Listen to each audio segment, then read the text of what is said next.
can. Hello. I can't. Yes, I can. Oh, Hello. yay. Hello. It works.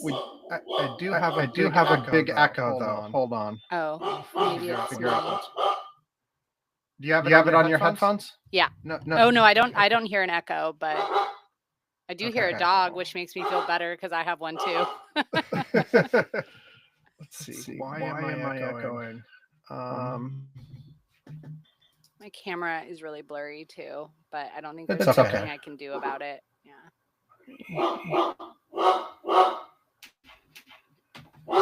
Maybe I can do. Does this help? Hold on. Can I hit echo cancellation on mine? No. It should be. We both got echo cancellation. Let me see if I can turn mine down. Wait, no, I don't.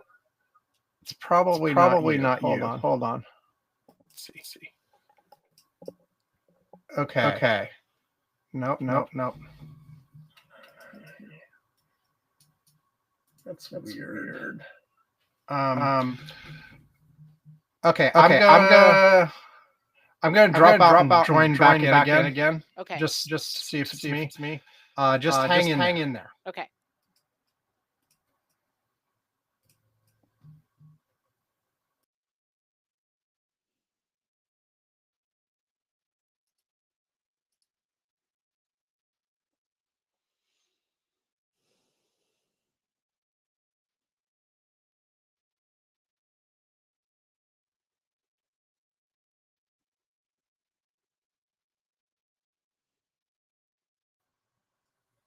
Let's see. Is this any better? Is that better? No. I'm still getting my echo.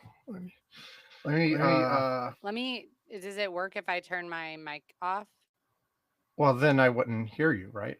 Yeah, but I just wanted to see if it was me or you. Okay. Yeah. Turn the mic off first. Okay.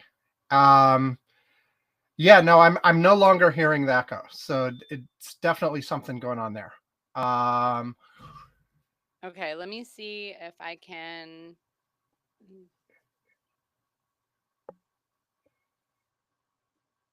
Like, do you have my audio feeding? Oh wait. Yeah. Oh, it's back because you turned your mic back on. Yeah. Do you have my audio feeding back into your like audio mixer or whatever? If you have that. Say that again. Like, do you have my audio feeding into like whatever you've got on your side? Yeah, I have the Mixcast system. So maybe turn. If you turn down my volume, can you still hear me? Not. I mean, I just turned it down, and then it was hard to hear you. So okay.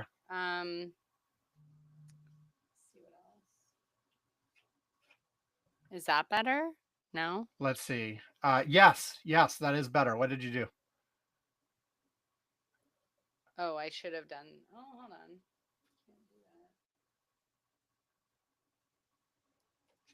Say something again. Hello, testing 1 2 3. Oh, now that goes back.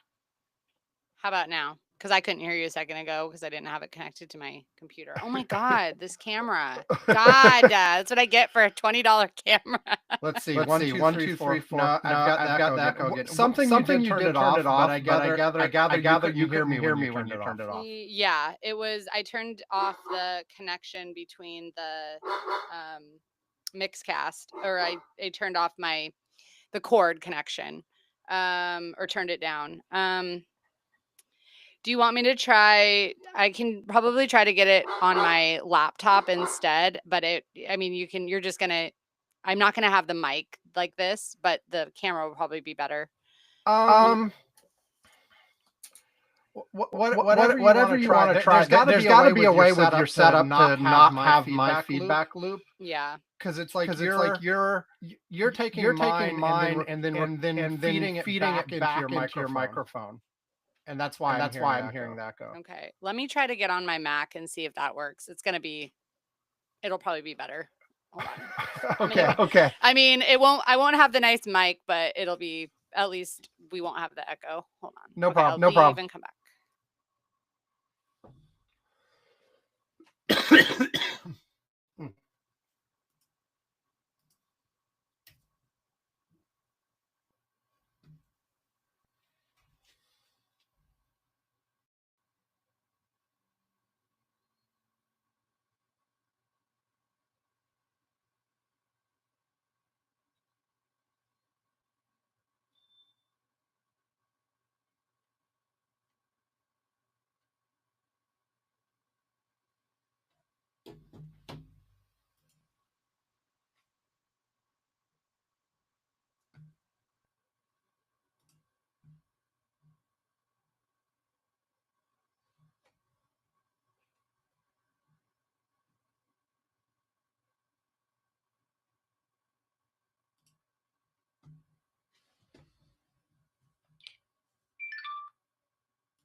How's this?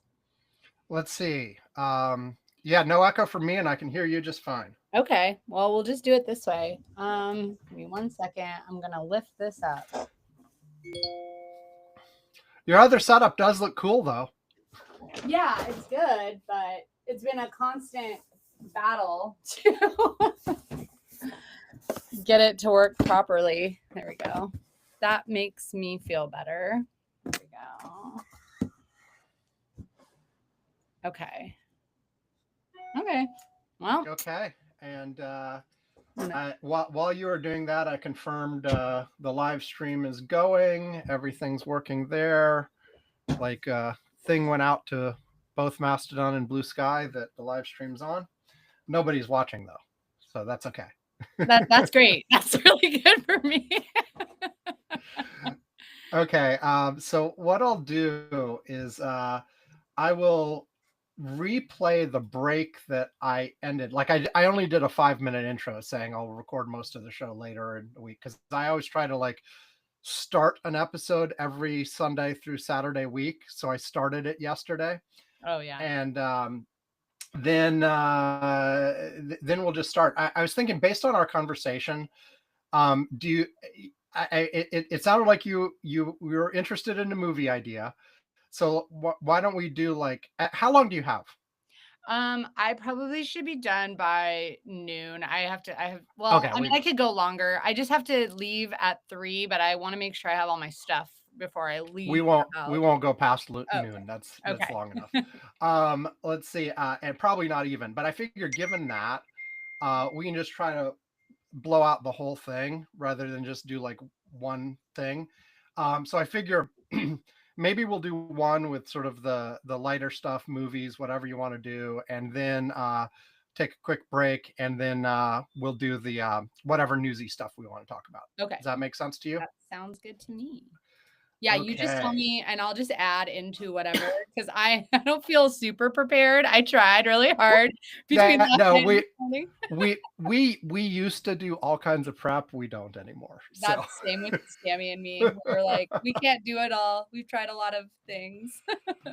Okay, so let's get this. I'm going to start by sort of replaying the break that I ended with, just to sort of transition it, and then I'll start. And like I already did the intro, so I'll start with introing you, and then we'll go from there. Okay, here we go. You're supposed to say do do do. Do do do. Alex Emsella! Alex Emsella is awesome. Its videos are fun. And today, once again, we have one of our most loyal subscribers here to tell you how awesome Alex Emsella is. I'd say on a rate from 1 to 10, Alex Emsella is awesome at, 37, 82. He's pretty radical. His videos are phenomenal. They're full of creativity. And they're so funny and exciting to watch. Wow, what happened to your voice then, Amy? Was that Dad pretending to be you? Because the audio was distorted when it really wasn't, because I told him to? Yes! Good job on remembering, Dad. Do, do, do! Okay, well, I am back. As I mentioned in a little intro, I did the No Kings thing, and we can talk about that a little bit. But while I was there, I bumped into someone and somehow acquired a co-host. So let me introduce Emily Wicks, who is a co-host of the Sir podcast that I mentioned on the show a couple weeks ago. Welcome, Emily. Hello, welcome to be here. Welcome to be here. I'm used to welcoming people. I'm excited to be here. Awesome. Yeah, and so I bumped into her at the No Kings thing, and then we started chatting on Facebook Messenger, and here she is. We're going to do the rest of the show, and we've talked a little bit about what we're going to talk about, but as usual for this show, we're going to just wing it. I want to start by saying I was in preparation, knowing you would be here. I made a point of listening to the beginning of your last episode for your show of Sir, which came out on Wednesday, and you spent the first few minutes talking about Yvonne and I. Yeah. So thank you very much for the shout outs. I enjoyed I enjoyed your commentary on the episode we did where we mentioned you. Yeah. So Yeah, it's fun to so go back and forth on that. I've really been enjoying listening. It does feel like you are our older brothers, you're our smarter, more wise older brothers for sure. And I definitely identify with Yvonne, like because he loves to chat and he needs to be reined in, like Sammy needs to rein me in a lot. So I'm excited to have another Sam, but very much the same type of, you know, vibe as Sammy. Absolutely. Yeah, and so we'll talk about some of the newsy stuff and some other stuff, and maybe podcasting stuff. This we are going to do sort of what Yvonne and I usually do. We're going to have this sort of lighter, looser segment and talk about a couple movies and things like that first, and then we'll take a break, and then we'll do more news stuff, including No Kings and anything else that we want to talk about from the last week. So I have a couple movies on my agenda. I know you'd mentioned perhaps having a couple that you'd seen recently that you wanted to talk about. How you want to start? Should I do one of mine, or you want to go, Do or one how of do you want to yours. I love it. I actually like when you did the update last week, and I was like, oh, if I don't know the movie, it's going to be hard. But I got really into what you shared. So I love hearing about your movies and just wanting to watch. So yeah, you start with yours, and then it'll probably prompt me to watch them. Okay. Well, let's see here. I of course had prepped by bringing up the Wikipedia pages. So the first up, and you know, I I know those of you who listen a lot know this already, but I am way behind in talking about movies on You this have so thing. many movies on that list. It was overwhelming. Yeah, I mean, I always had a hard time like. So first of all, the way this started on here, I used to like post like little mini movie reviews when I watched movies on my blog. I have not posted anything on that blog in years now. And at some point, I decided, hey, I can just talk about this on the podcast. Sometimes, we need a little something to mix up. Like we're talking about Donald Trump, we're talking about horrible world events. Let's throw a little bit in that's like a little bit lighter. Let's talk about some movies. And so I started doing that, and I have this very systematic, regimented way of watching movies, which isn't necessarily the best way to do it, but it's me. So I have this list to get through and go, and I never did a great job at keeping up, because it turns out the rate at which I'm watching these, and almost exclusively I watch these with my son Alex. The two of us sit together and watch the movies. It's one of the things we do together, along with some TV shows. But it turns out we typically get to more than one movie a week. So if I do one movie a week, we never catch up, and the list just grows on the podcast. And I'm already like, the one I'm going to talk about next, I watched January 7th. I barely remember watching the movie, so it's not as good. Like if I reviewed it like a couple days after I watched it, it would be fresh in my memory and all that. But no. And then we had that like Hollywood strike, Mm-hmm. and we decided not to review any movies while the strike was on. That's So smart. I fell much, much further behind, Well, you so had the solidarity had the and solidarity. yeah. And, I mean, most of the movies here on this list are old movies anyway, but still, it was the point of it. So anyway, one of the things that my son and I have been doing, we have a variety of different ways we pick movies, but one of the things we've been doing is I started the American Film Institute put out a list in 1998 of 100 years, 100 movies. It was basically the first 100 years of movies. They put out a list of what they thought was the best 100 movies of all time. of those first 100 years. Obviously, nothing past 1998 was in this list, but I started going through this list in 1998, and roughly 1998. I might have a slight delay. I don't know. But anyway, we're working our way up the list. I started at number 100. Obviously, my son Alex didn't exist in 1998, but he started joining me at a certain age. Anyway, the first movie I'm going to mention is number 13 on that list. And full disclosure, in the time since January, we did finish. We got to number 1. And we started, AFI put out a revised version of the list in 2007. So we've started at number 100 on the 2007 list. Okay. Where last night we actually started 99 and are halfway through it. We'll finish it today. Anyway, whatever. Is number 1 supposed to be their best? Yes. Or, number 1 is their best of all time. Okay. It's not just 100 thrown out there. No, they are ordered. I mean, Citizen Kane is on that list, right? Citizen Kane is number 1. Oh, goodness. and I've got a few weeks till I get to it. We did watch Citizen Kane. It was actually, I mentioned this on the show already, even without reviewing it. By pure coincidence, like when we got to number 1 on the list, I happened to be flipping through TikTok. The next movie to watch was going to be Citizen Kane. And I was flipping through TikTok and saw someone mentioning that for one day only, Citizen Kane would be in the theaters that day. Oh, wow. So we went to see it in the theaters. I bet that would be better. I watched it in a video productions class in 9th grade, and they're like, this is the greatest movie of all time. And I'm like, nah.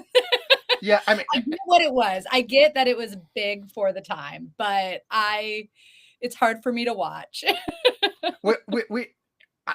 I'm happy to talk about Citizen Kane for a minute, even though it's out of order. I'll eventually get to it in order. Yeah. But like, Rosebud.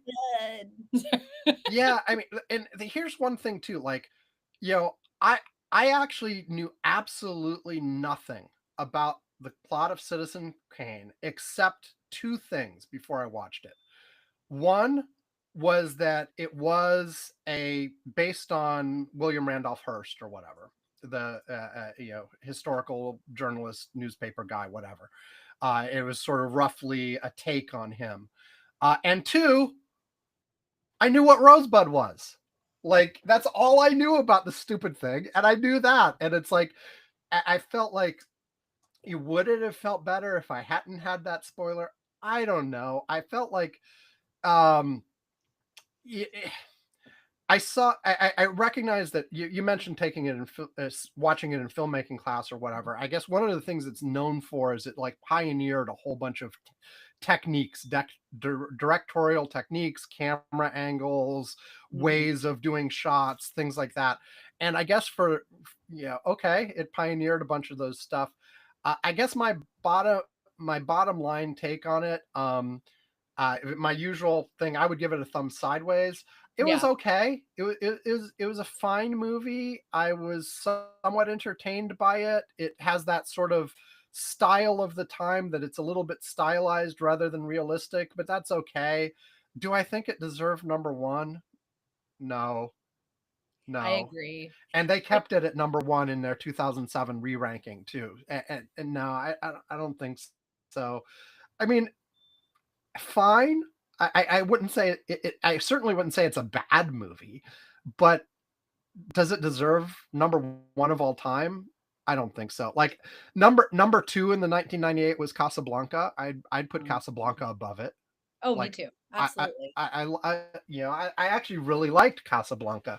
Citizen Kane was sort of, okay. Yeah, I mean, I think nobody wants to take it off the list just because it was a, pioneer type movie, essentially, doing all that, technical stuff. But I wouldn't say that the screenplay is definitely very good, but I feel like you have to kind of take all of that into account, right? Right.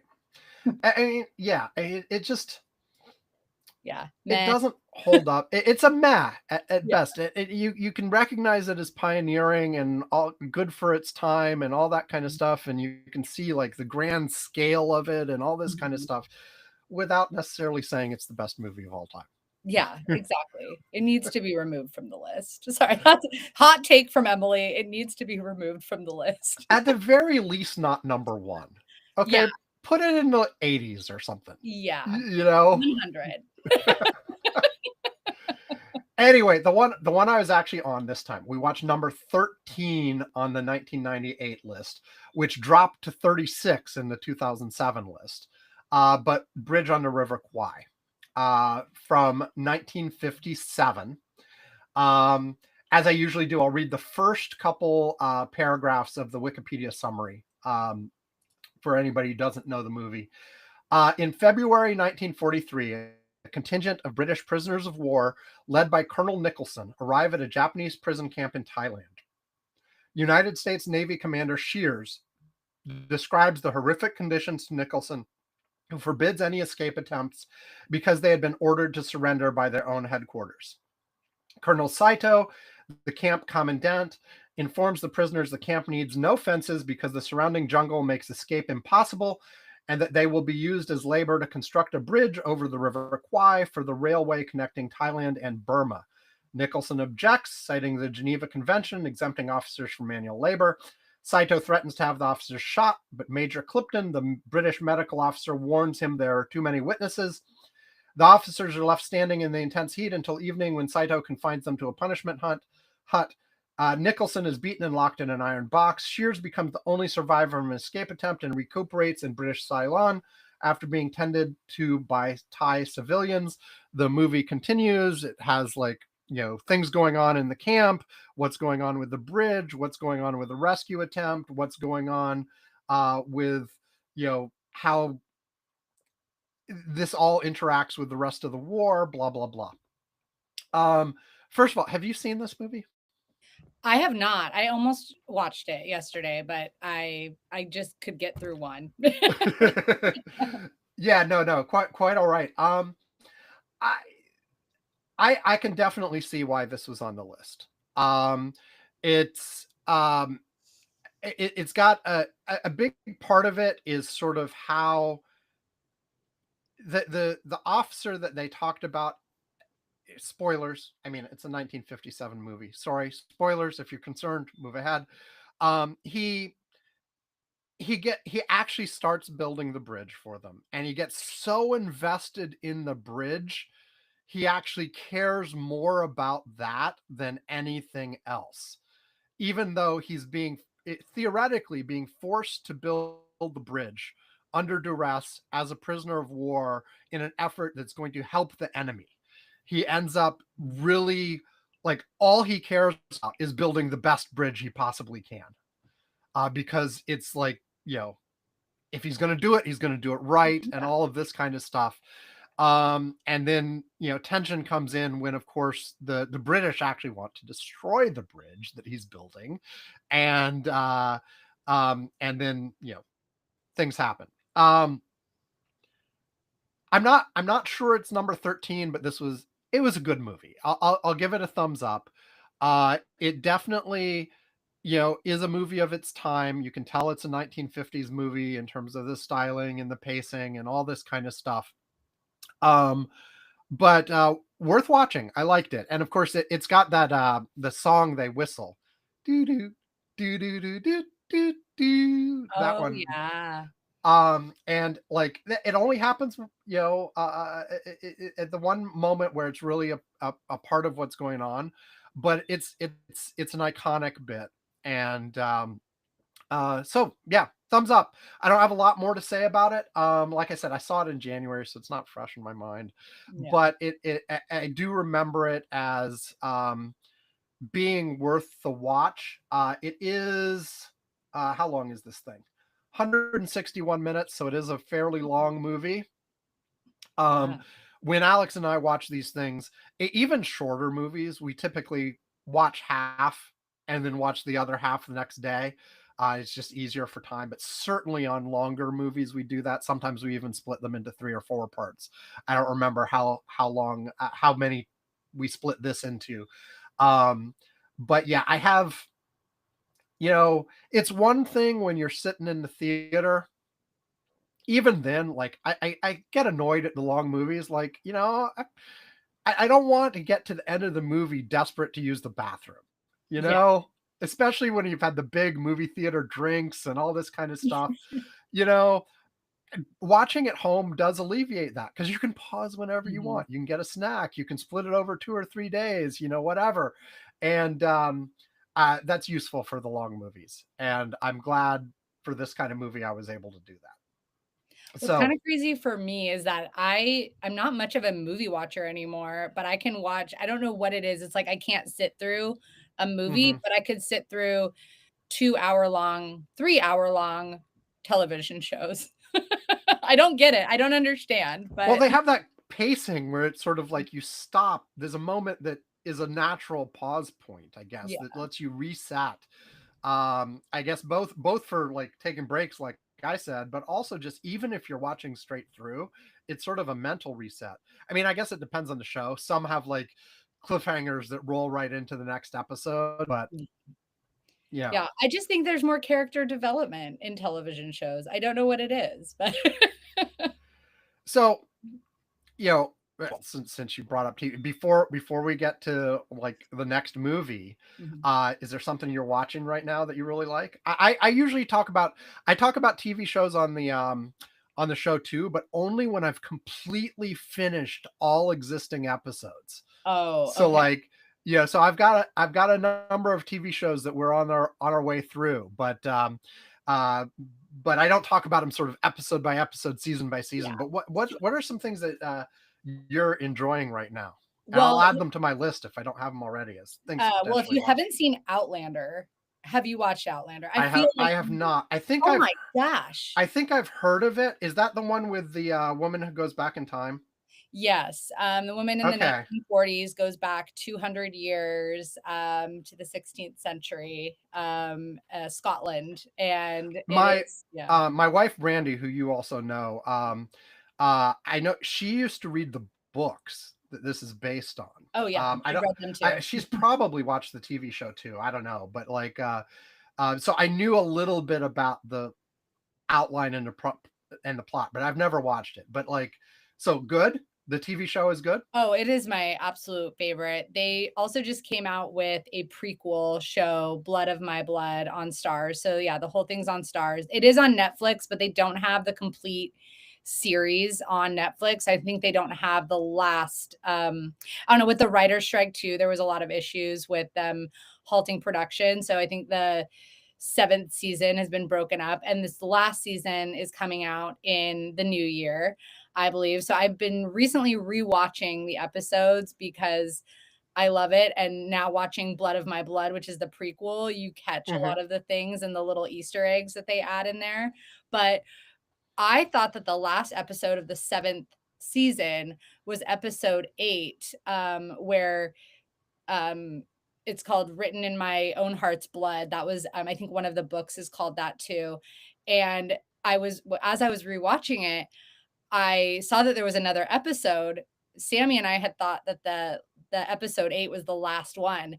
And there was like a whole nother episode, which was weird because I had read the book and I knew all of the parts that happened in the book. Mm, Um, and they also go, it's kind of weird because the way that you can write a book is very different than how you can tell the story in a show. You know, it's chapter by chapter versus you know, the people are actually in different time periods hmm. across like the last season. So they're in a variety of different areas and at different time periods and places across the world.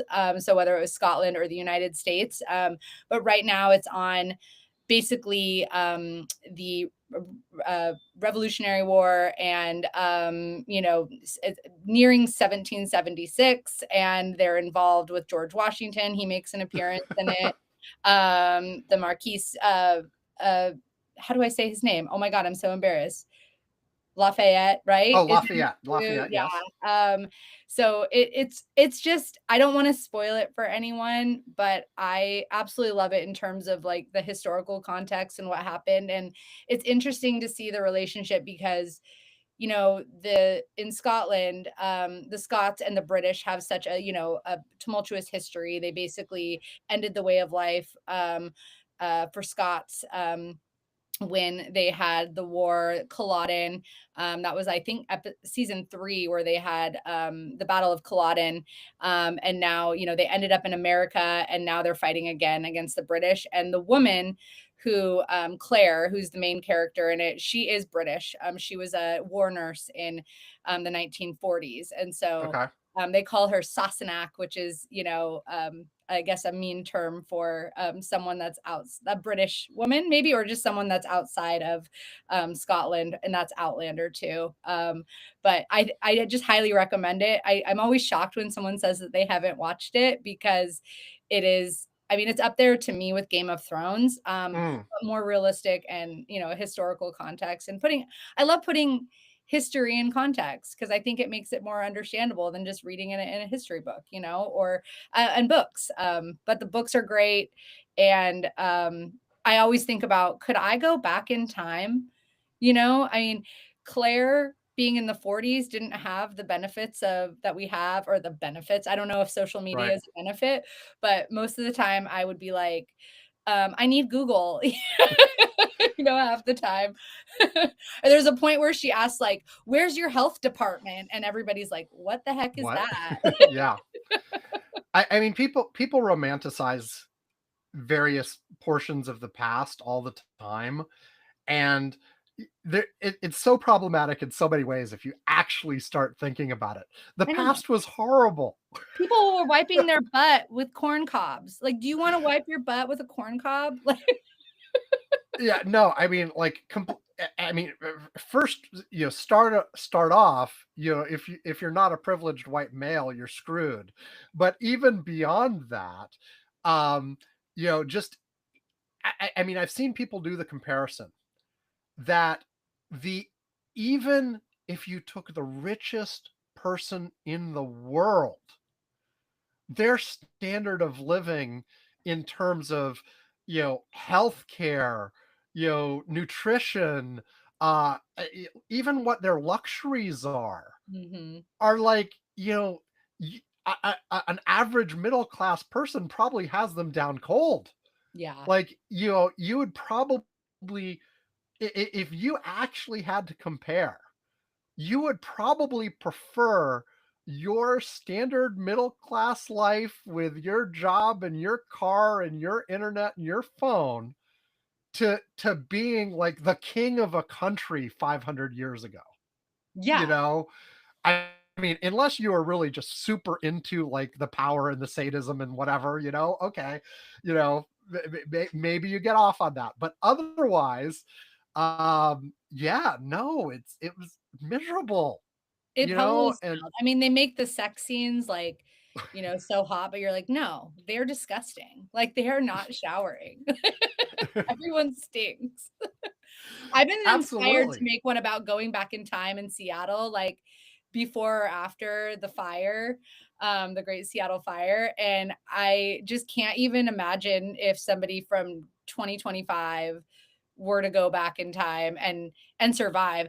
And the funny thing is, I always justified Claire going back in time. I'm like, she was an intelligent doctor. You'd think that she'd be accused of being a witch. She was like 3 or 4 times in the show and almost killed for it. Hmm. But there's multiple times on a rewatch where I'm like, oh, she would have been dead. Like, Right.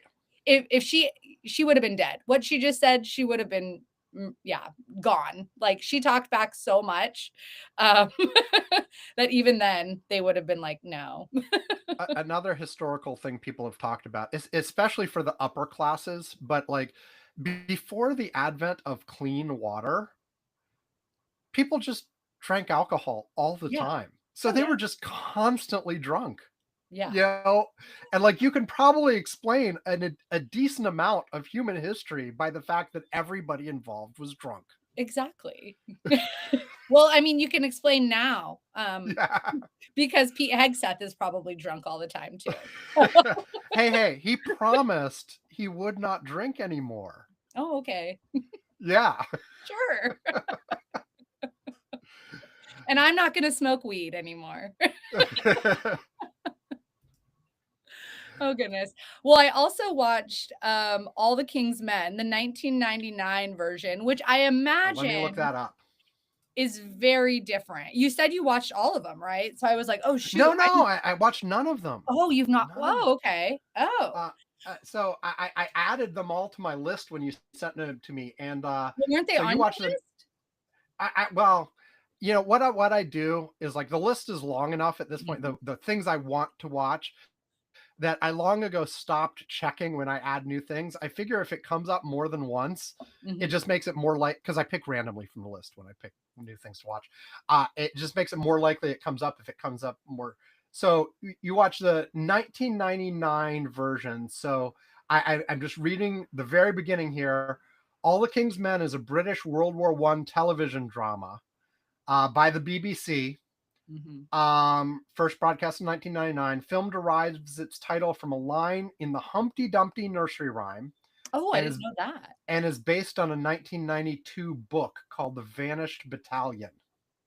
Okay. Tell me about it. I know nothing. I know nothing other than what I just read.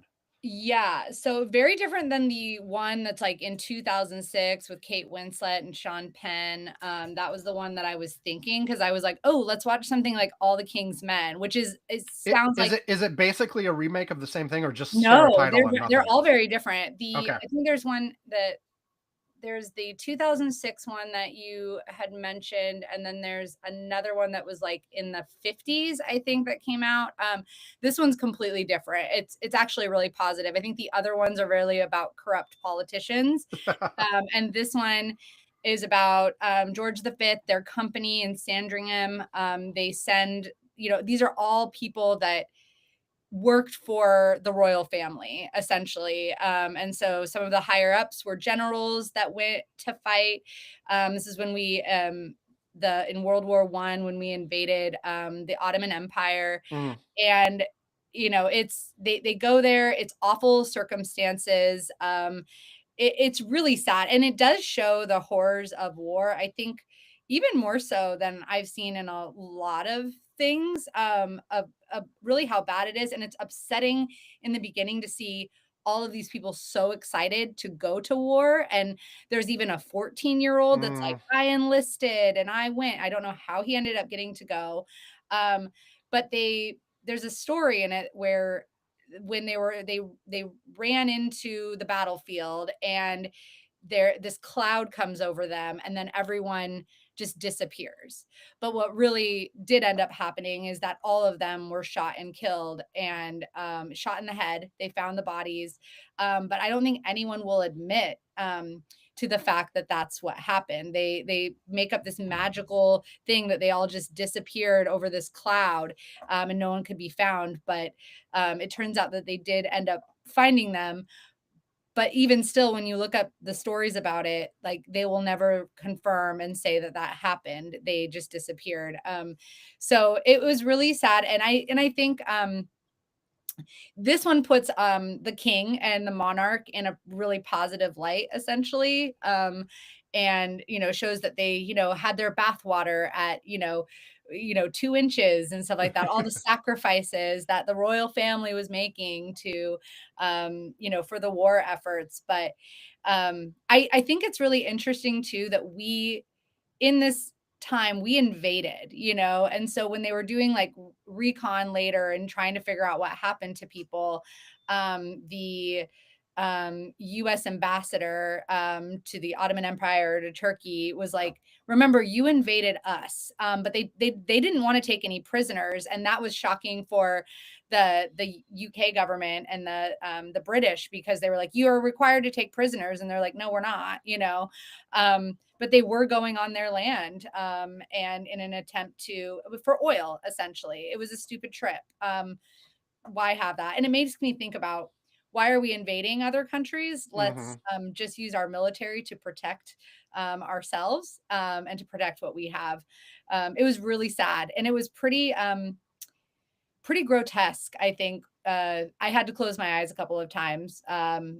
People were at the end just killing themselves, knowing that it was the end. Right. It was rough. Yeah. Sorry, I went on and on about it, but it was a good movie. Very different than what I thought I was going to watch, which was about corrupt politicians, which would really tie into our next conversation. Which is But what the other ones yeah, with the which the same other one, title and I'm have really that excited to theme. watch those too for other reasons. But it's I had no idea about this missing company and their connection to the royal family, and it was really good. It was good. I mean, it was also, I'm not really keen on 1990 movies. Don't really like. I don't And know. not I only guess we're really lucky. 1990s British made for TV movies. Yes, yes. But I love the BBC. They always deliver. Yes. Yeah, there's a lot of good quality stuff coming out of there still. I definitely needed captions, and I definitely needed to look things up though too, because I like to understand what people are talking about and the references that are being made. So it makes it So this was a watch a little bit, pause, look things up, watch a little bit more, pause, look things up. Yeah. Okay. Yeah. We always watch with captions on. Like, oh, you have to. You have to. Like, it doesn't matter what it is. Like, occasionally, like, there are a few shows that we'll put on every once in a while where, for whatever reason, the captions are messed up.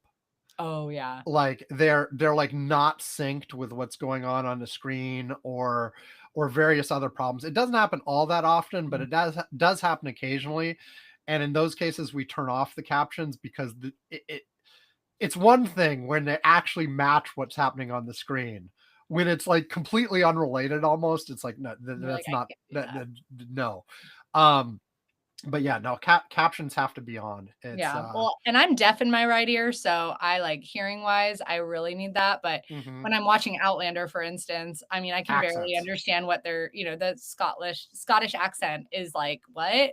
I had to tell, when we were in London, I met a guy from Scotland, and he was talking to me, and I had to have him repeat it like 4 times. I was like, I need captions for you, like I need for Jamie. I was like, I'm so sorry.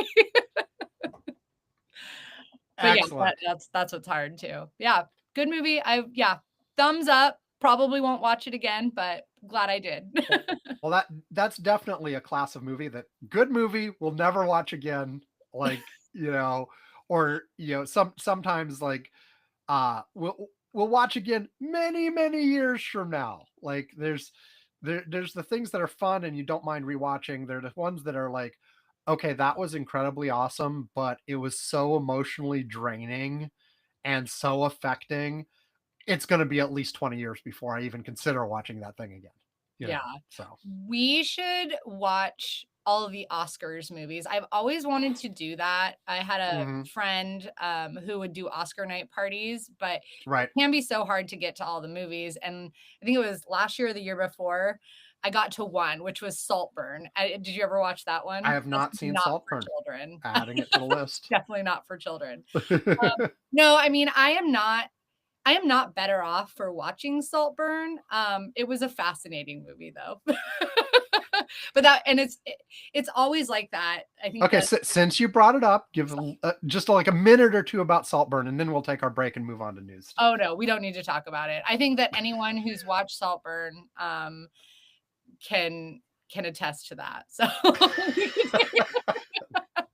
okay, then that is fascinating. That is intriguing. It's like, okay, what could possibly cause that reaction? Okay, I'm nervous for you to watch it. I'm nervous for anyone to watch it. It did not win. It did not win. It did not win. I'm only the first sentence from it's a black comedy thriller film. I don't know if I would put comedy, but definitely black, and definitely a thriller. Okay. Yeah. There's just a lot of really uncomfortable sex moments. Okay. And I can't explain them without you'll have to watch. So be especially sure to watch this with my 16-year-old son. Oh yeah, absolutely. No. Okay. To be like you with your sarcasm, that's hard to tell. For the most part, we haven't like we haven't pulled any punches on like movies that have come up. Like if we our determination is if he wants to self-censor himself out of it, he can decide to leave, but I'm not going to make him leave. Yeah. However, having said that, we have yet to have one come up that is really so far over the line that like I'm, completely squirming. I mean, we've had movies with sex scenes. Yeah. We've had movies with lots of violence. You know, he squirms most at swear words. He does not like swear words. Okay. Like he still has an issue with that. But it doesn't stop him watching them. He just sort of like cringes when there's swearing. And so occasionally we've had movies that are like, 3 F words a minute for 2 hours, right? Or whatever. And he's just like, but he's twitching and sort of like clearly like at some point it seems like a little performative. Like, are you really that bothered? Because if you were really that bothered, you would leave the room. You would not watch. But well, he might not want to listen to our podcast then. Yeah, no, he has been very clear about his low opinion of this podcast. Yeah. Of yours? Of ours, yeah. Of mine, he would be no, not of yours, not of yours. Like, well, I don't think he's listening to yours. I love the self-deprecation and like playing, all of his hate for the podcast. It actually made me want to support you guys even more. Oh, you heard the break where he talks about how he hates the podcast. Yeah. Don't help them. Don't. Yes, I love that break. He recorded that was like recorded when he was like 8 years old or something. So like years and years ago, but I still love that break. Okay. Speaking of breaks, we will now take one. Okay. The luck of the dice has, I don't want to like self-deprecate too much on this one, but this is one of our Apple Dream series, which are for a couple years.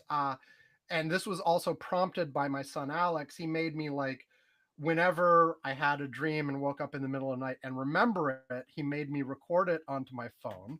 And so this is Apple Dream 46. And I apologize in advance because most of these are at least somewhat amusing. I think this one's kind of boring. Okay. And it's about 4 minutes long. At least I think it's boring. Maybe you'll be amused. I don't know. But I'm going to play this. This is Apple Dream 46, which was probably recorded, I don't know, 3 or 4 years ago at this point. Okay, I'm going to use the restroom, but I can still hear it while I go. I'm going to mute. Don't worry. I'll be right back. That's fine. We'll play this, and we'll be back and talk about newsy stuff.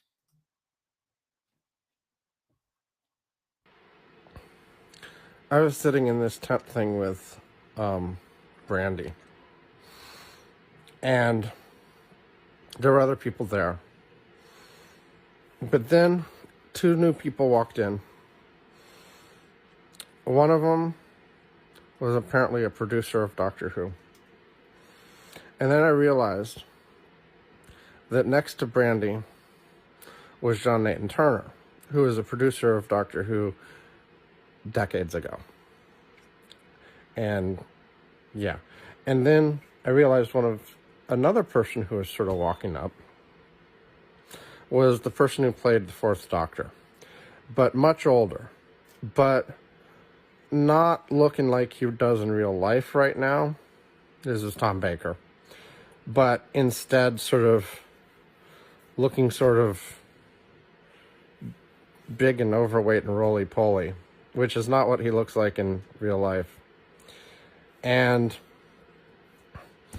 so, and I guess him and John Nathan Turner in real life didn't get along that well, at least in certain parts of time. And, and by the way, this tent was sort of off to the side of a playground. There was a playground over there, and there were kids were playing and stuff like that. And we're sort of like, what's going on here? And, once John Nathan Turner and the current producer Although it wasn't actually like Russell T Davies, the guy who just got like appointed to that again. I don't know, it's some random guy. But anyway, they got up there and they had like papers in their hand on a clipboard. And they motioned for Tom Baker to come over. And Tom Baker actually came over. And they were showing him this stuff. And he's like, And then he sees that sort of Brandy and I, and one other person off to the side, I don't know who they were sort of carefully just sort of frozen and saying, should we be here for whatever is happening here? Is this like secret stuff that we shouldn't be hearing? And then Tom Baker looks to Brandy and says, I'll tell you, because I trust you because of the other night. And then he points to me too and says, and you were wearing the t-shirt with Beaker and Dr. Bunsen Honeydew. And so I trust you too. And because we were wondering, like, is he secretly returning to the show again? Is there some special cameo? Is this a script he's got? What is going on here? And why is he talking to these people? And why is he doing it at a playground in wherever we were? And so, and then he's like telling him, I'll tell you this thing. And I think he said was like either going to be like the best thing ever or everyone's going to hate it. And then I woke up. Bye. And that's it. That was really, you? That was me. That does not sound like you. That was me in the middle of the night, having woken up for a dream, opening my phone and putting what I remembered. And like, that one sort of just rambled and didn't really have anything much happening or much of a point. Like often in these, like there's one that my son really likes where bears are chasing our dog. There's ones where I'm driving a car dodging tornadoes. There's one with a flying bus. There are a whole bunch of ones that are actually like somewhat, and there's some where I just do like stupid stuff that Yvonne laughs at or whatever. But this one's just sort of like, I don't know. I met these people and then I woke up. Sounds like me when I'm trying to tell my husband my dreams. Like you think you got it and then you're trying to explain it and it's just not going to work out. And this is another thing, which by the way, I got so far behind on. Like I did this for like a couple years, recording all of these on my phone and to with the intention they were supposed to be all posted to TikTok. And the first 72 are indeed posted to TikTok. And then after that, like I just fell so far behind. I've probably got like another 70 probably recorded on my phone that have never been posted anywhere yet. And maybe someday I'll get to them. Maybe someday I won't. And so I basically stopped recording them. Although every once in a while, like once every, I don't know, couple months, I'll have one where I wake up and I was like, okay, that was actually kind of interesting. And I record it and send it to him anyway. And we'll see. I don't know. I think it's so important to save all of this stuff too. I mean, I have maybe like unwarranted fears about, everything being lost in the internet. And so I constantly put what me and Sammy record on external hard drives. And that comes from like reading or the book Wool or watching the movies or the show Silo, which basically no one has access to anything. And they're all like blind everything. Yeah. Are you adding that to your list too? Yeah. I mean, I know they are, I know Wool and Silo are already, I know I have them already, but I'm adding them again. Yeah. But yeah, the fear is I just want this stuff to somewhere exist, even if it's, stupid to other people. Like, Well, my sister calls me a data hoarder. oh, For that, I mean, frankly, I'm a hoarder for everything. For those of you watching on video, you can see what it looks like behind me.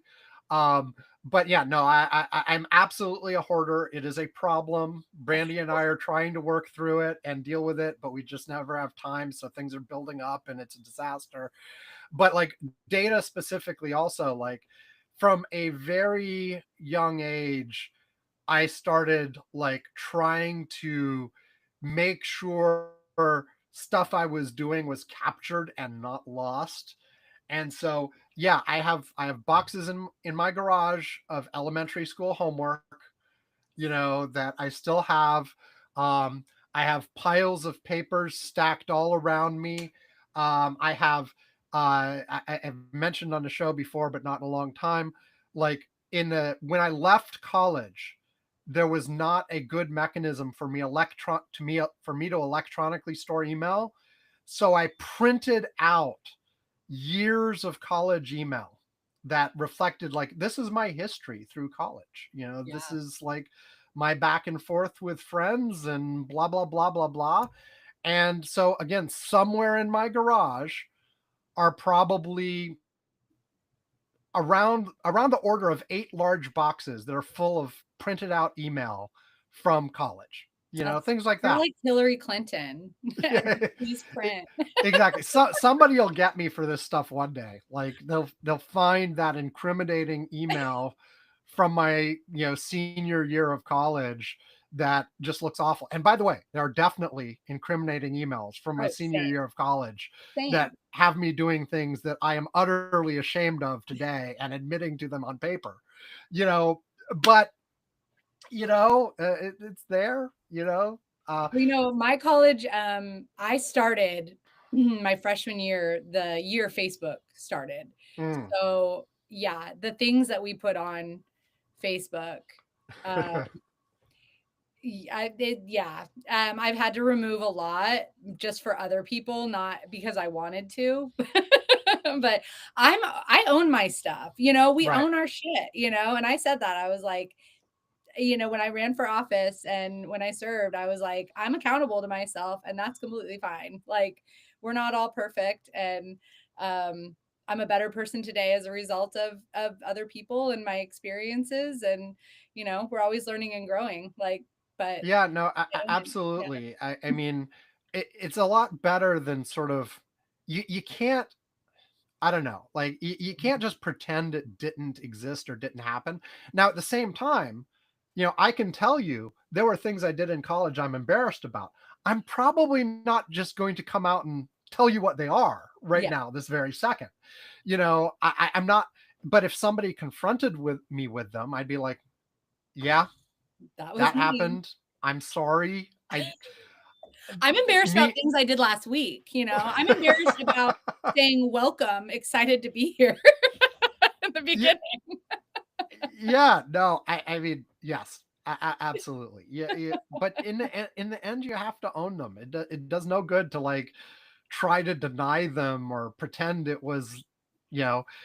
I mean, I guess for some things you can plead I was young and stupid, but even there, it's like, yeah, okay, but if you're young and stupid at 20, you're still old enough to know better, Yeah. and so So is Donald Trump, and he's yes. in his 70s. So So before we get into pure news stuff, I was reminded you mentioned right before the break that listening to my son say how much he hated the podcast prompted you to contribute. So I do want to. You became a patron on our yep. site, and so rather than delay it to some other time, let me give you your proper rewards. Ooh. So number one is just we will mention you and thank you on the show. So Oh, thank you. thank you, Yay. Emily Wicks, for becoming a patron. Second, at the level you've gotten to, at which we give to anybody who asks, but also you were invited to our Curmudgeon's Corner Slack and have logged in at least once and said hi. So thank you. Oh, for I read that. all the stories. I was following everybody's comments. So Oh, excellent. Yeah, we've got we've probably only got like 4 or 5 people who are like in there every day, and then probably another 4 or 5 who like chime in like once every month or so, who seem to be lurkers.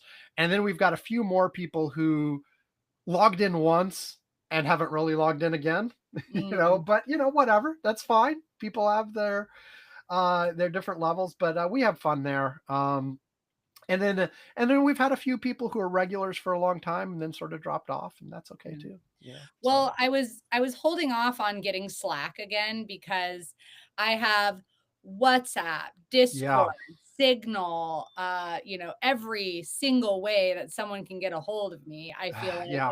But when the podcast network invited me to a Slack, I was like, oh, I'll get in. And so I'm in now.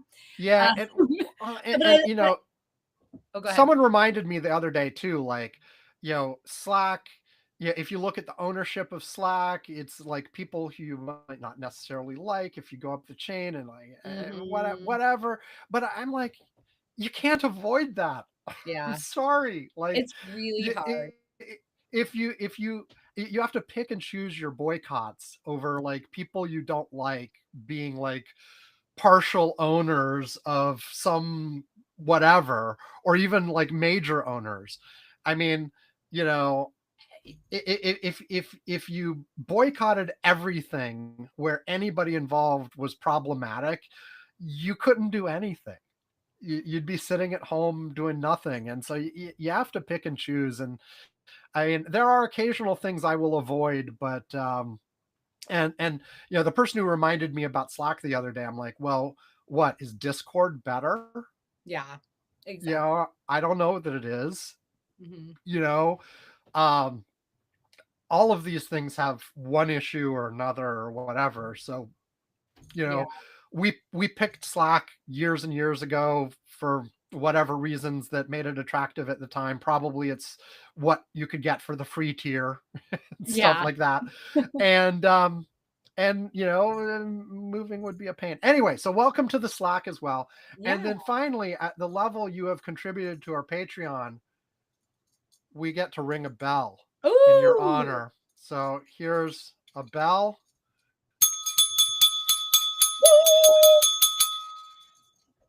Thank you for joining our Patreon. Thank And you. and also for actually co-hosting, you also get a mug. Oh, yay. So I'm so you excited for the mug too. I'm gonna not that we did compare all of our mugs. yes, the yeah, lots of people have too many mugs, but and you showed me like she sent me a picture of where she has her mugs, and it's very full.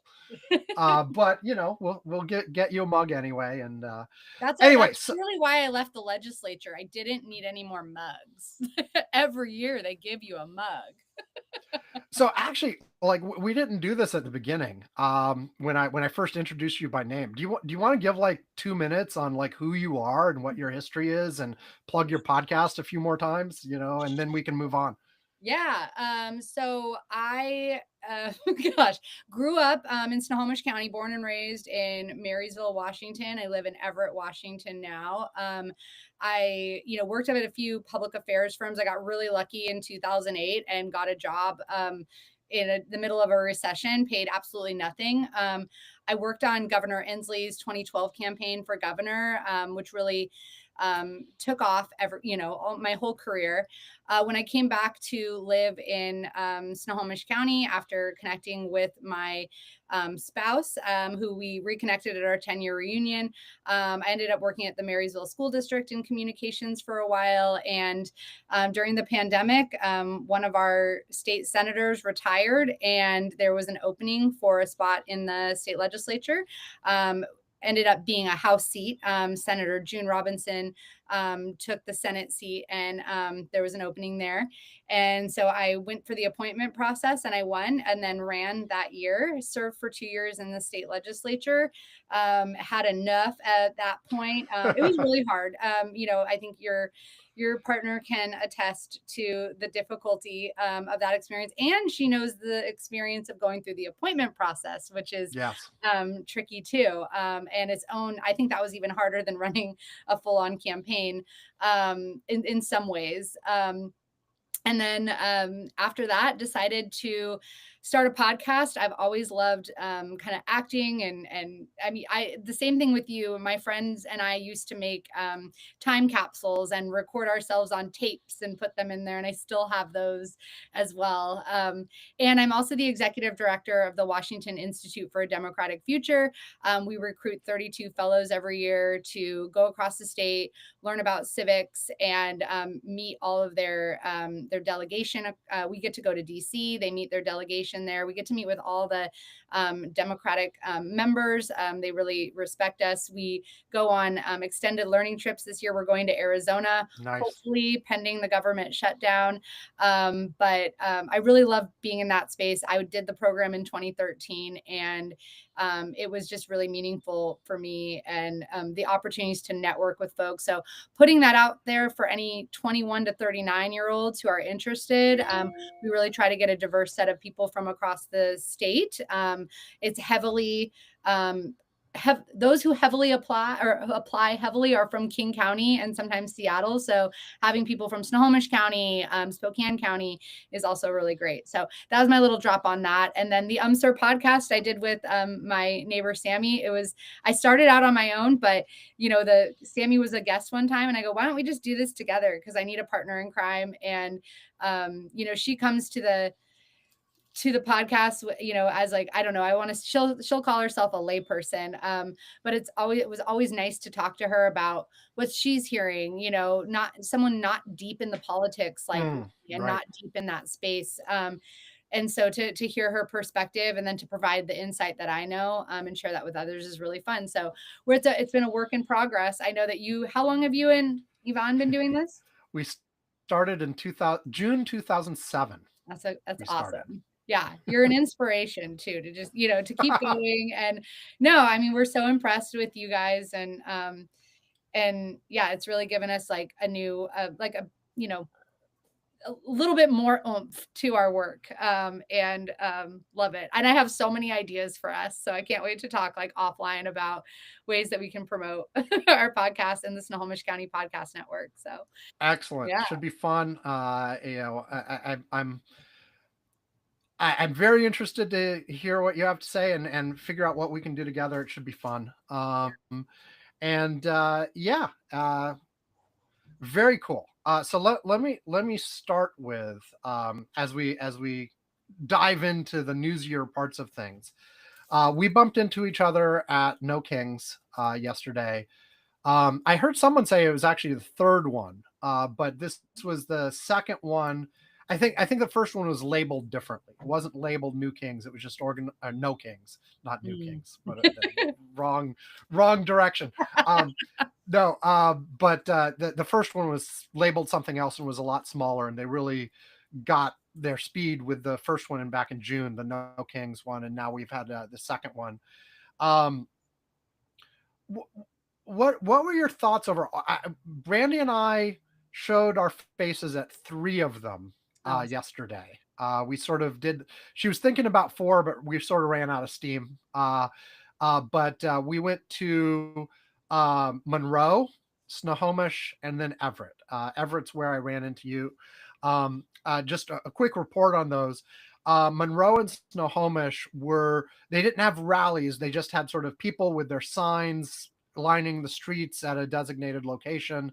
Both of those, I'd say, had on the order of 500-ish people. So it was not bad. It was good turnout. Snohomish felt like more people because it was crowded into a smaller area, whereas it was more spread out in Monroe. But I think if you actually counted, it would be about the same size of people in terms of number of people. And they were, doing the signs. There were people in the inflatable costumes. There were people honking as they drove by. Lots of excitement there. And then Everett was the big one we went to. Like, obviously, Seattle, New York, LA all had, many more people than a place like Everett, Washington would have. Mhm. But Everett seemed to have, I saw one estimate as around 4,000, but Yeah, then I saw it that. grew after that. So I'd say probably close. If the 4,000 was correct at the time I saw someone say that, then it was probably 5,000 by the time it was over, because it grew after that. People kept Mhm. arriving. Um, and what were your thoughts, both of I mean, of this one, and also how it compared to June and what's going on? I know you were taking video. Yeah, I got some video. I always love bringing that, getting the signs, and getting the cheers and everything. I think I will say that I am somebody, and probably since the first women's march that I participated in 2017, after Right. he was elected to his first term. That was, I remember feeling so good at that event, and almost like the way that they're telling you not to feel now, right? Mm. Like, so I'm a little skeptical of Wait, these wait, wait. things. Go into that more. What are they telling you not to feel right now? Well, I mean, okay, so I think a lot of things that I see, and I'm a little bit of a rally Mm. skeptic, because Ijoma Alu, who's a wonderful writer from our area, after the first No Kings protest, she put out a post by the Conscious Citizen, about how every successful protest movement has 6 core pillars. And if we have these, then we maximize our chance to win. One is clear, non negotiable demands. Escalating pressures, number 2. 3, non cooperation. 4, narrative control. 5 is safety and security. 6 is long term support and infrastructure. But if you dive deep into some of those things, like the No Kings protest Misses a lot of it those. misses a lot of it. And she even mentions, like, in the end too, like, where's this one? Hold on here. I just think what it was I say she, but I'm not sure if she wrote this or if someone else did and she just posted it. Um, are the organizers building power with other grassroots organizations or encouraging investment into the Democrat Party? True collective power comes from the people, not Republican or Democratic parties who have both failed us. Effective movements should seek to build power structures away from what created the current problem. So the positive power building is collaboration with mutual aid groups, sharing alternatives and other collectives, promoting skill building and volunteering opportunities, providing leftist education, provide viable next steps for protesters. The power illusion is not having next steps for protesters, avoiding organizing with existing leftist groups, encouraging investment into the Democratic Party. Hmm. And So I struggle. Go ahead. no, I'd say the first thing I'd say is, like, I definitely agree that if you're looking for sort of immediate change or action, a lot of the 6 points make sense. Mhm. You need the clear demands, you need the whatever, but I feel like that misinterprets what this is trying to do right now. Mhm. Um, the main thing I got, and I'll be honest, I felt this more in June than I did this time, but maybe that's just because of the way I personally interacted, and I was sort of in and out more this time. But I think the biggest thing that I get out of this is not a we're going to organize and take actions XYZ that will make a difference in the next 6 months or something, because I think it's more recognizing you're not alone Yeah. in a period of darkness Mhm. where everybody sort of recognizes that the darkness is going to last a while, and we are in a defensive position where you're trying to minimize damage and protect yourselves as much as possible, um, to sort of get through it, and then the pieces will be picked up afterwards. Like, I don't think, because, like, realistically, what is the alternative right now? Yeah.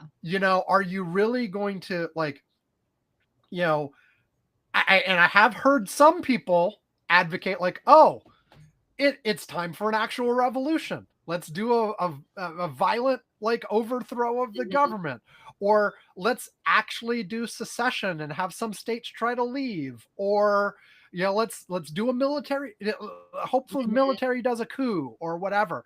My take on a lot of those things is, if you look at other places where those things have happened, you would not wish for them. Yeah. Oh, absolutely. Because the amount, there's sort of an accelerationist tendency that says, and they actually call them accelerationists, and they're accelerationists on both the left and the right, where they're, it all has to be burnt to the ground and we have to start over. So the sooner that happens, the better. But the problem is, when you have that kind of sort of, when you cross that Rubicon into those kinds of rapid change, the typical result is a generation or two of complete chaos, lots of people dying, the situation getting much worse before it gets better. And I'm not sure, I mean, the alternative is not great either. Like, wait for the end of the Trump administration and hope that, not enough damage has been done that you can do some sort of recovery afterwards. Hope that he dies and Vance isn't worse, or whatever. Like, we're in a dark scenario right now, but I feel like the situations that really try to make super rapid change risk making it worse. As bad as things are, they risk making it worse. Now, even beside that point, though, I guess you could have, the specific set of demands that, okay, we want the Donald Trump administration to shut down ICE. The Trump administration is not going to shut down ICE. Yeah. Maybe at some point in the future, if you do get Democrats back or something, you could get them to. But you're never going to get the Trump administration to do that. Like, regardless, like if you get the millions of people in the street demanding it, they're far more likely to crack down on the million people in the street than to give into the demands. I mean, it's just the nature of the beast we have right now. So I don't know. I feel like, I think it's worthy in and of itself. Like, it would be great if these demonstrations could get more done. And, I've also been skeptical of demonstrations all along, but I remember, especially at the first one of these, just coming out of it with a lot of positive feelings, just from, oh my God, there's so many people driving by and honking. There's so many people waving their signs. And you get pictures from all around the country where, even in the reddest parts of America, there are people coming out and doing this in places where you have to be brave to do so. That, and that it gives you, and I know it, warm and fuzzies are warm and fuzzies. They're not necessarily making the change that you want, but I think they're still important. I think they're really important for community. Absolutely. And especially, I feel like there was a lot of people at this last one that are newly coming into this, because this was significantly bigger than last June. It was like, and June was already big. Well, they said it was like more, I don't know. They said upward like 5 million to 8.2, right? But like last night I read that it was 7 million, which was 2 million more than they had before. On that, just the 7 million was the official estimate put out by the organizers. The best independent measurement of that I have seen is from G. Elliott Morris. He used to be with The Economist, and he's now independent. But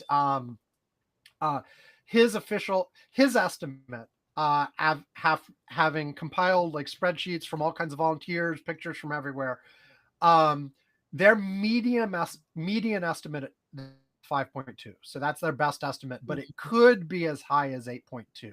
There's a lot of uncertainty in estimating crowds like this.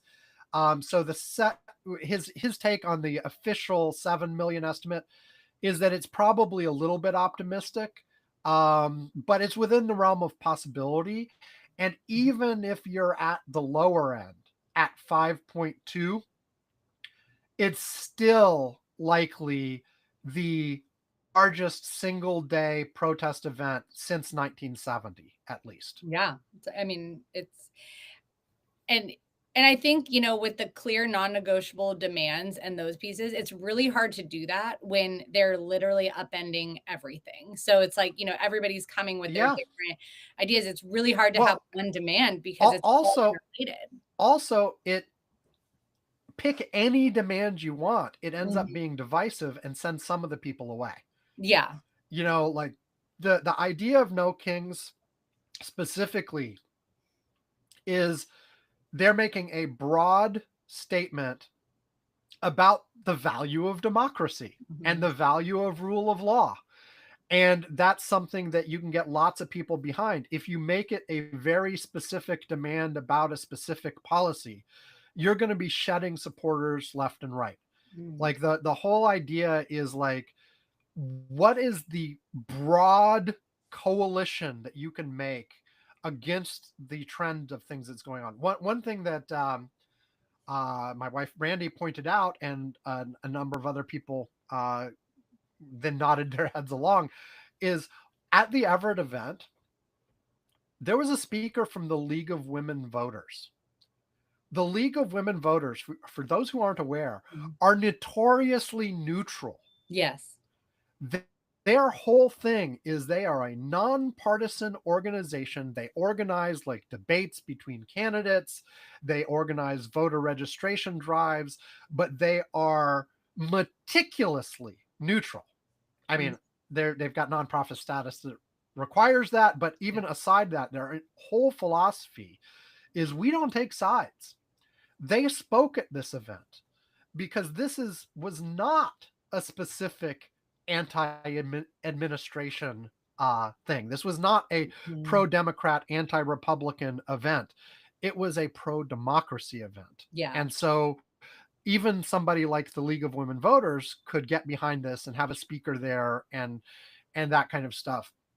Whereas, if you made it a very specific, let's say, an anti-ICE demonstration that was like, we have to stop we have to stop the abuses of ICE. We need to stop deporting people. We need to reform our immigration laws and do XYZ, amnesty for people who've been here a while, blah, blah, blah.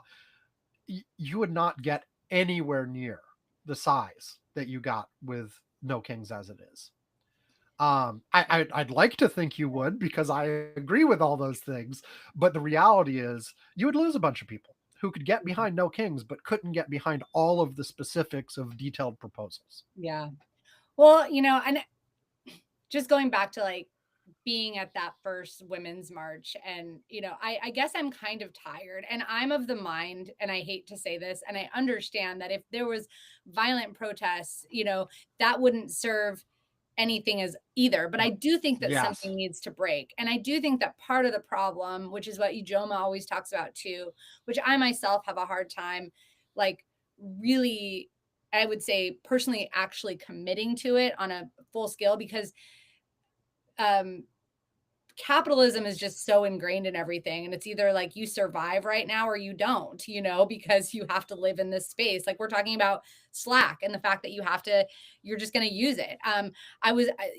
People were talking about boycotting Costco for not having Plan B and mifepristone, but it's like the reality is that people just aren't going to do that. I mean, you already have a hard enough time like getting your basic needs met, Mhm. without going on Amazon. And you try your best to do that, but I truly do believe that something needs to break. And I am at a point, you can put this out there, but I'm like, if we're not burning something down at this point, like I'm not really sure what we're doing. And I hate admitting that. I don't hate admitting that, but I just get tired. And I think that's like another reason that I couldn't do the legislature anymore too, because I felt so restricted in that space by everything else that I said, I need to be, someone who's poking people from the outside, and have that freedom to do it, and be the supporter where I can and do all of that stuff. But one thing that I really appreciated about the protest, or about the rally, was that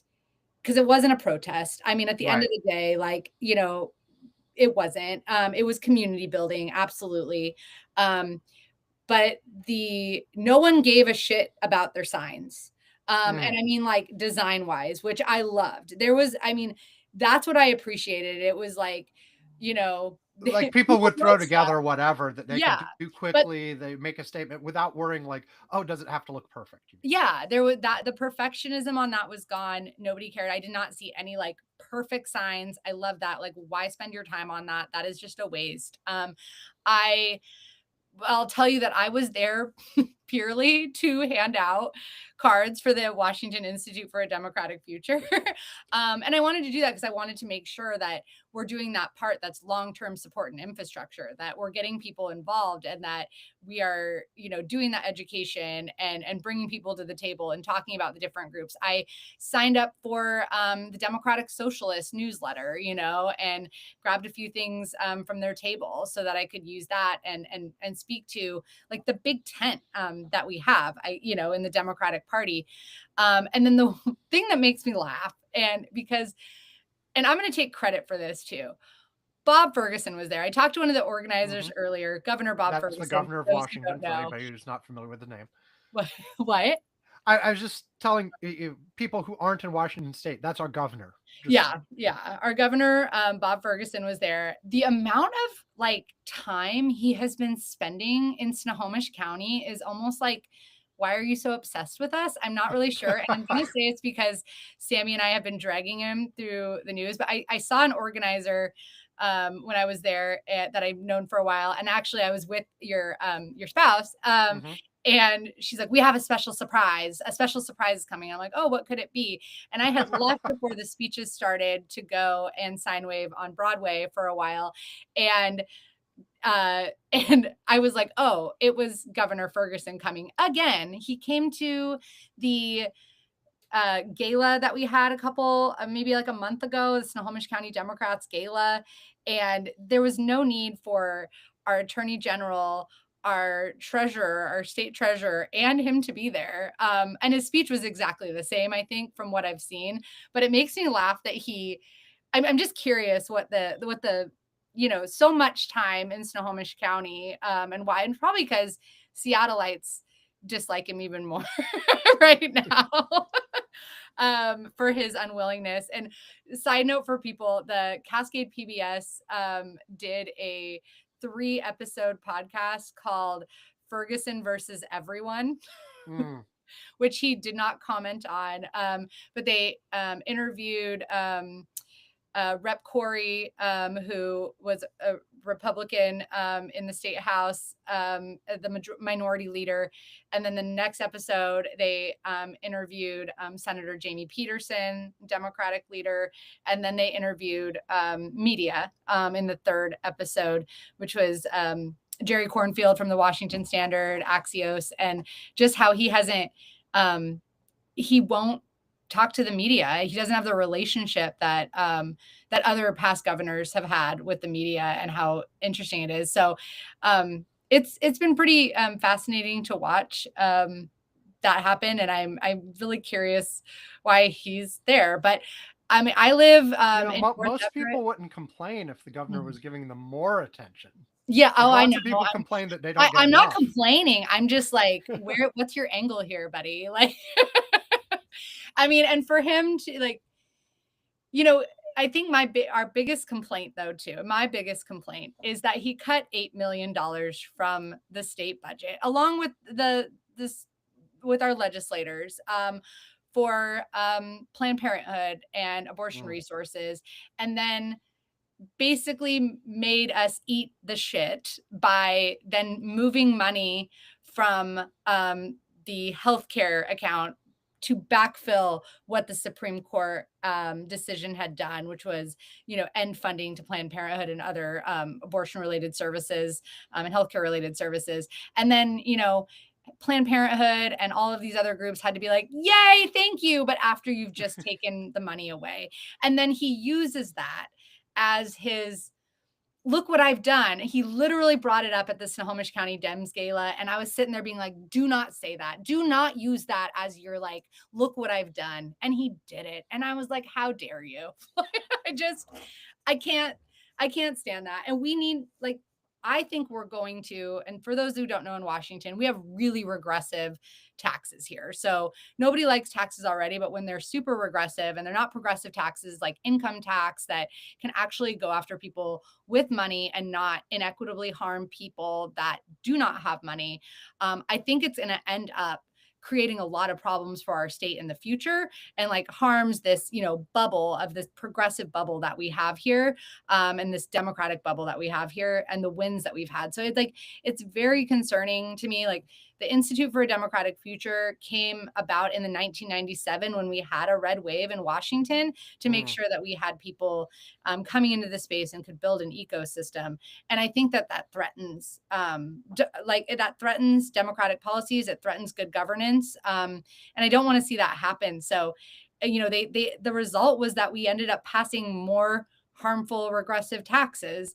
And I don't think that's good for Democrats. And I don't think that's good for Washington overall. So it's been really interesting to see. I was always a Bob Ferguson skeptic, but it's just continues. Sorry, I went on a tangent, but I think it's really funny that he showed up. Yeah, no, and I know, like, I know from talking to my wife that they were under last session all kinds of constraints that were really tough.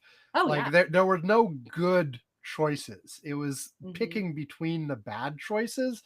And I know there was a lot of frustration that Governor Ferguson was making the wrong choices Mhm. in terms of like, yeah, you have a whole bunch of bad options, but you don't have to pick the worst one, you know, Exactly. you know. I know Yeah. you can tell all of our legislators get a little defensive, but I know what it's like. You're one of many. You're one of 149, and when the governor tells you that he's going to veto everything, you're like, what do we do with that? What do we do with that? But no one's Right. happy with him. So getting back to the marches or the Yeah. No King stuff for a second, you had mentioned in passing, sort of like actually making these violent, burning things down probably wouldn't help. I'd say one of the things that has stood out, and one was starting with Portland, but also with all of these on the No King that I've seen nationwide at this point, is the distinct. Well, look here. The bottom line: the Trump administration has been looking for an excuse to escalate from the beginning. Like Mhm. when they are putting troops into Portland or troops into Chicago or whatever, it is almost palpable how they hope there ends up being violence and they can use that as the excuse for a crackdown.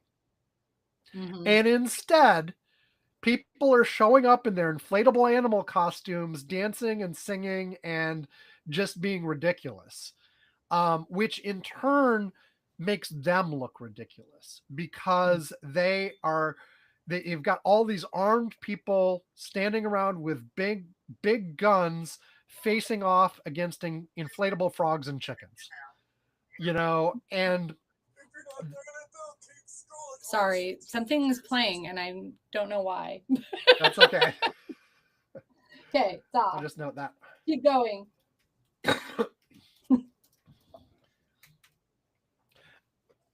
facing off against incredible it, Facing off against inflatable frogs and chickens and such, and they just look stupid.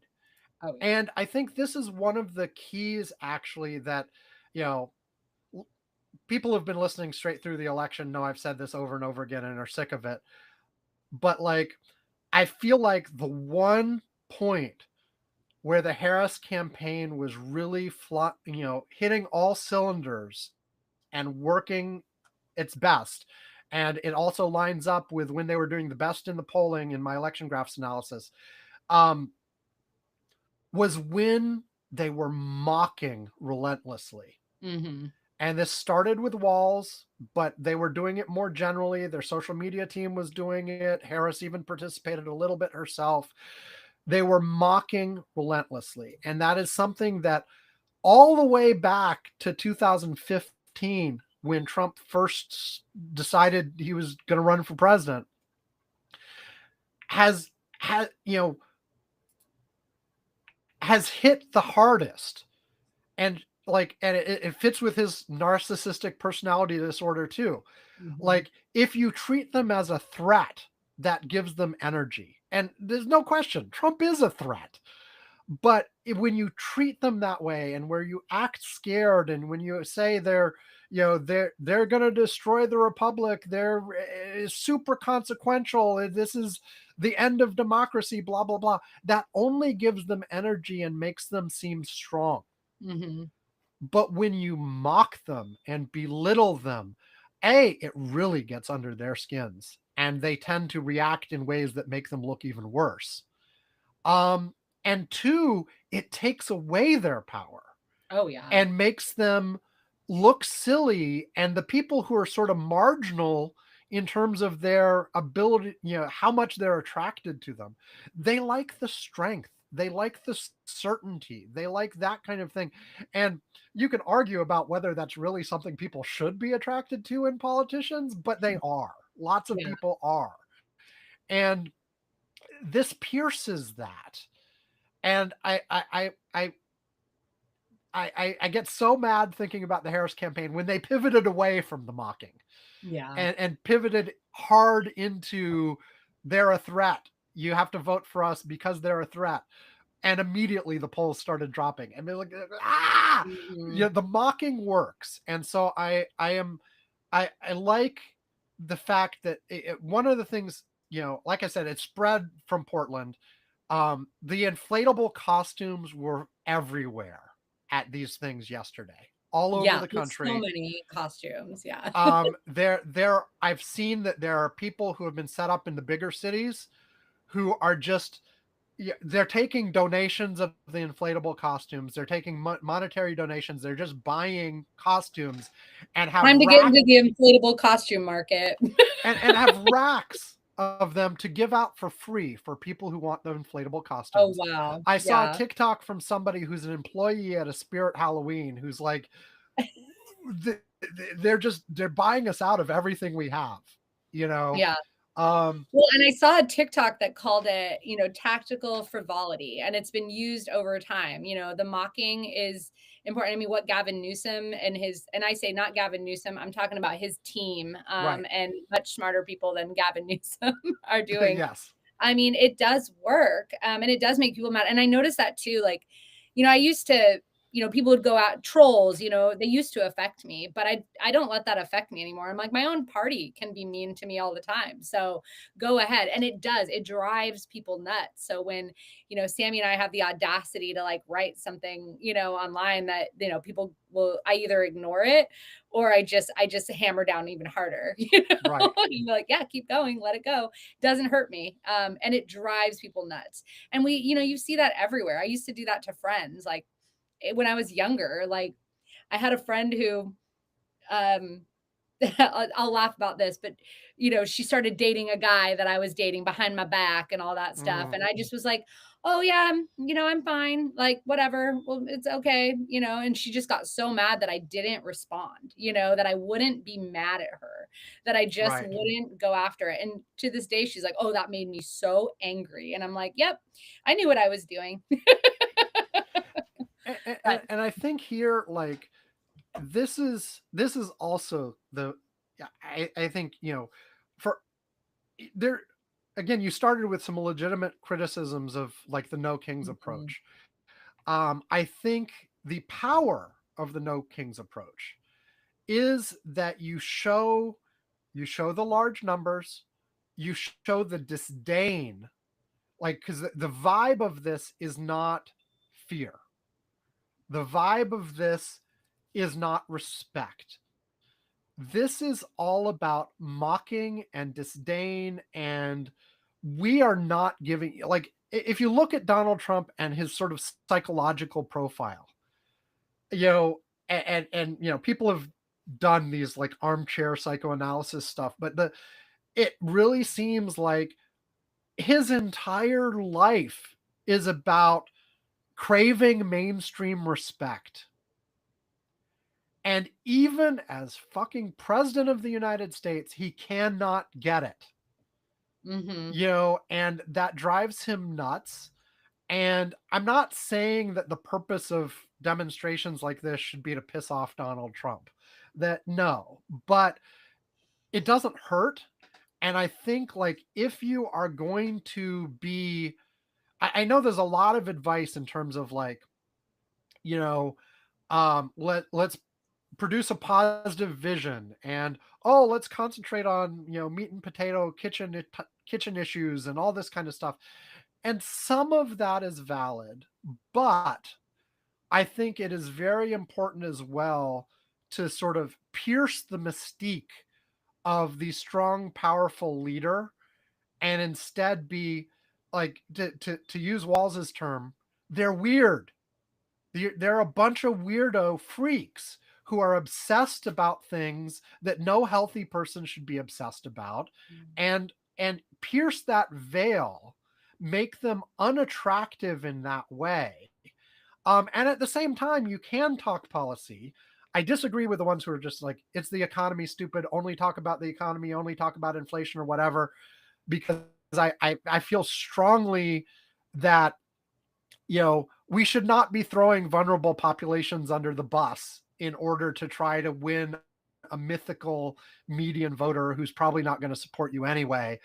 And instead, like, people sense inauthenticity from a mile away, and people sense your conviction. Like, even if they don't fully agree with you, they respect if you have convictions and stick to them.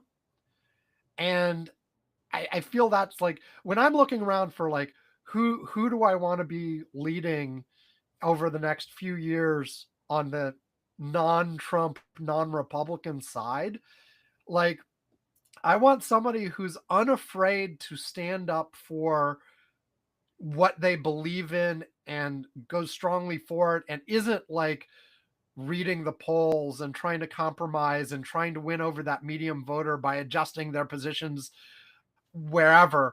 And so I find myself, like, being like, historically, like, the AOCs of the world I have disagreed with on lots of things, policy wise.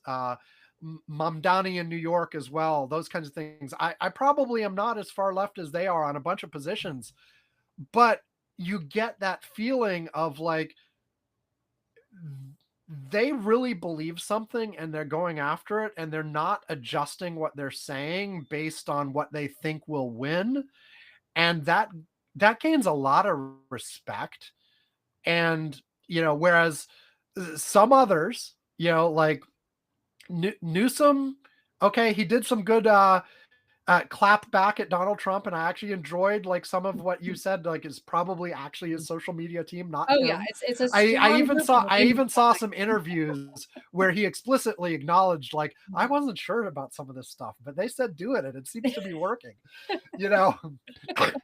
But at the same time, on actual positions, he's not that great, and he's waffled on all kinds of things, and he's been like, oh, let's move, let's say this thing about trans issues because, like, that's a divisive issue, and I can get, like, people to support me if, and where are the people who really care about that issue going to go? They're not going to vote for the Republicans, so I can throw them away and worry about getting the person who's wishy-washy on that issue. That's not the right way to go. The right way idea of us moving to the center just pulls us further right. It pulls us further backwards. That's not a good excuse. Well, That's and like it's also not believable. I mean, you certainly do have some middle of the road politicians who actually believe that. Yeah. But for the most part, the sense that comes out of the politicians who seem to be trying to hold that space and trying to go after the middle is that they're pandering. Oh yeah. Not and you have to come from a position of no, I believe this, and I'm going to convince you that I'm right, or at least convince you that you should respect my beliefs on this. Not, wait, like this is polling sort of wishy-washy, so like I'll make sure my position is wishy-washy too. And also what's really frustrating about that is you see some of these politicians who are trying to grab that center space, who are actually going against issues that actually do poll at 60, 70, 80% approval, and they still are like, oh well, I won't support that because like it's viewed as radical. Well, have a spine. I don't know. Sorry, Yeah. Well, I ranted for a while. Your turn. no, I love it. Hey, you're the Yvonne. I love it. I love you, Yvonne. I absolutely do. Can I share your my screen? Actually, I'm going to show this. Well, Oh, you can show me, and you can probably show our live stream, but like remember, it's an audio podcast, so people Oh won't hear yeah, it. I know. Just won't be able Well, to see it. you might do a better job of explaining what this looks like. That's Okay. my open. What is this? I don't want that. It's saying screen recording. I've never tried sharing screen on this, so I don't know how Oh it my works. gosh, So me either. Okay, let me see. Why is this happening? Now I'm gonna screw up. if it doesn't Now my work, you can just computer's describe doing it. something. I'll edit out this little bit. Oh no, of I had a audio anyway. friend that posted this chart. Yes. What do you call those? Oh my god, I'm embarrassed. Flow The chart? circle charts. The Oh, pie chart. no, Oh, no. Venn diagram. Venn diagram. Yeah. There you go. So it has conservatives at the top, Yes. and then it has leftists on the left, and then it has liberals on the right. And it says, and it's like for people that need to understand this. And in the middle, conservatives can't tell leftists and liberals apart. And underneath there's likes guns, hates leftists, likes capitalism. Leftists don't bother telling conservatives and liberals apart. Also likes guns is like the crossover, hates leftists, hates Trump, and then liberals think leftists and conservatives are equally bad, and they're likes capitalism, hate leftists, and hates Trump. Like I'll share it with you. I don't know if I'm explaining it well, but yeah, we don't like leftists don't bother telling conservatives. Well, and this actually is something that like I have been following this sort of Mhm. I'm going to call it a change in nomenclature because like I'm old here. It is like, because this usage of the terms is actually relatively new to me, right? It is. It's new. It's hard. And I mean, like like I don't want to fall right into don't distinguish between left and liberal, but like they used to be synonyms. Yeah. At one point they were synonyms. Cinnamon toast crunch. I couldn't even remember what a Venn diagram was. So. But no, like there were certainly things that were left of liberal, like the socialists are left of liberal, the communists are left of liberal, etc. But liberal was left, and so I think it does reflect that there are certainly some things like starting with the Clinton administration had this triangulation strategy where they intentionally did move to the center a little bit in order to win. And so there is a more nuanced breakdown that you can make, sort of dividing up the non-right wing part of the spectrum into bits, and you always have like I've seen diagrams going back decades comparing like sort of the U.S. political spectrum to the international political spectrum, where the Democrats that were viewed to be the left in the U.S. were in the center internationally, and the entire U.S. political spectrum was off to the right. So you definitely see that. But I think some of the distinctions that are being made, I don't know. I feel like, what's the right way to put this? I think certainly you've got your mainstream Democrats who absolutely are acting like they see those further left to them as me. just as much as the right. And I think that's problematic, that they do that. I also see the folks that are further left that see, you know, like I go back to the people who are like, you know, Harris versus Trump is picking, the best of two evils, and I'm not going to make that choice. And I'm either not going to vote or I'm, going to vote, do some protest vote. Um, that's not helpful either. Yeah. There's a reality of what our system looks like. And, if you are further left than Biden and Harris, your best chance of getting policies that you like was still to support Biden and Harris. And, I remember when I was young and stupid, like, telling a friend of mine, like, I was at the time, I was defending the idea of voting for a libertarian, actually. You were one of And those. I was one of those. I have moved on, but and saying you don't get bonus points for picking the winner. Exactly. Vote for the person who you like the best, who you're most aligned with, even if it's somebody who's not going to win at all. That's the argument I made, like, in my 20s. And I will happily say now I was wrong. There is in certain circumstances you can get away with that. Like, given the way our system works, if you're not in a swing state, you can do your little protest votes and it's not going to hurt anybody. Like here in Washington state, it was clear the Democrat was going to win. You can do your protest vote, whatever. It does affect the popular vote, which, is not how we pick like presidents, but it is, it matters to bragging rights. Like Donald Trump won the popular vote this time, but the way our system works is structured so that it really is a two-party system. You really are, and by sitting on the sidelines, by not voting, by voting for protest candidates, if you are in a place that has a competitive race, that can throw the election to somebody you like less. And for those who think that way, they should be advocating for ranked choice voting. Like it should so much be issue based at this point. We should be doing that because they're all I don't think anyone knows what they are anymore. Like, yeah, I mean, I actually I like ranked choice voting. I like various forms of instant primaries and runoffs. I actually like how Washington State has the jungle primary with all the parties together in the first round of primary. I like a lot of those things. And voting reforms at the national level are very, very hard, and certainly in this environment are not going to happen. And so, I would get rid of the Electoral College, even though I run a website that would not exist without an Electoral College. And I have a lot of fun with every 4 years. But like, I'd get rid of the Electoral College. I would, reform the Senate in a variety of ways or get rid of it.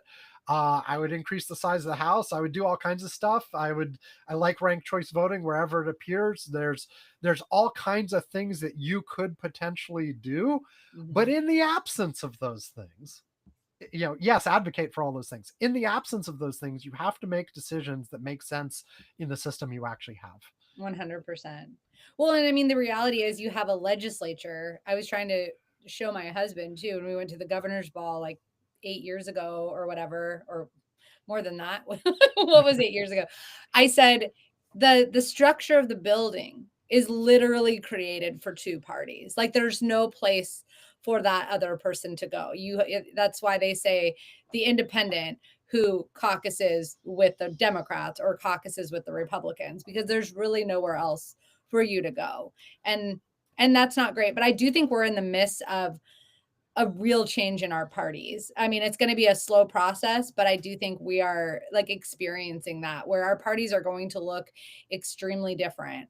I had a friend who is a political consultant, and he did a survey, and surprisingly, more people in that survey, like progressive was where do you fall? And progressive was on the same line as liberal. And I was like, what do people think is different about that though, necessarily? Like, I was like, I don't even know. I know what I think, but I don't know what other people think too when they're responding to that question. Because sometimes, like when the Republican Party is calling, this the stupid libs, some people don't even want to like be associated with that terminology.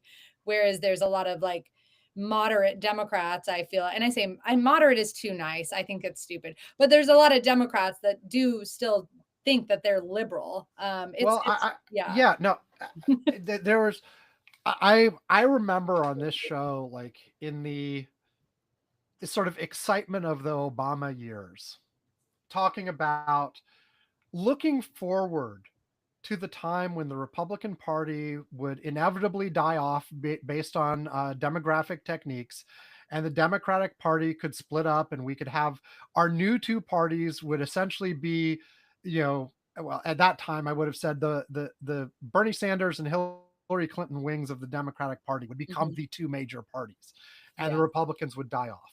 Instead, of course, we have had, the backlash to Obama that strengthened the right, and gave us Donald Trump. Um, do I feel like eventually, inevitably, that will lose out? Yes, but unfortunately, my view of eventually has moved from, the foreseeable future to, maybe my grandkids will live to see it, because generally speaking, when we've had this kind of backlash, you know, you don't recover for it for 50 years. Yeah.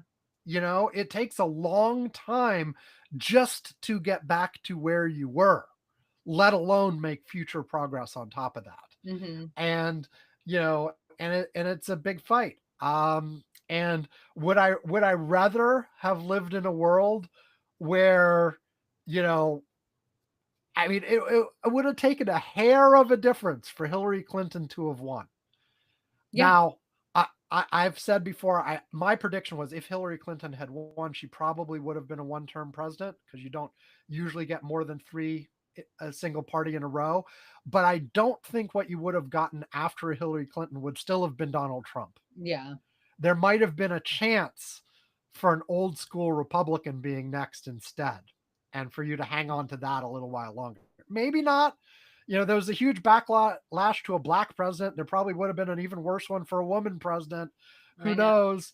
But That's why I that was so scared because obviously I was a Hillary supporter at the time. I wanted to see the first female president. And I was a Kamala supporter, but I wrote a blog like you. I haven't written in my blog for a long time, but my fear around Kamala jumping into that, because they basically just threw the blame at her. They ran the same campaign that Biden was running. And we've been running the same campaign that they've been running since Obama, and that worked in 2008, but it's not going to work today. And so it was yeah, hard to see that happen. And I knew she wasn't going I, to win. I think, you know I've said before on the show, and Yvonne has disagreed with me sometimes. Where we were in September, she had a good shot. The mocking was working. She had momentum, and then they made some strategic changes in direction, and it deteriorated from then on out. And by the time we got to election day, the odds that I had on election graphs were roughly a 2/3 chance of Trump winning and 1/3 chance of her winning. Mhm. And we got what we got. Well, yeah. I think where she lost it, I watched in a room when we were watching her acceptance of the Democratic nomination at the DNC. And when she brought up Gaza and Israel, I was like, we're fucked. Like that, because I don't know why they included that.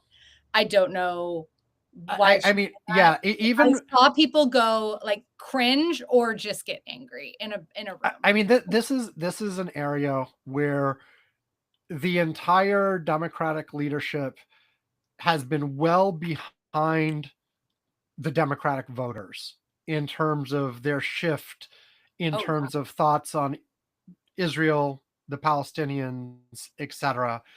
And Joe Biden couldn't keep up, and Harris wasn't willing to make distance between her and Biden on that. I'm not sure, like, if given her own druthers completely, she might have. I don't know. But under the circumstances, she wasn't willing. She felt like she had to do that.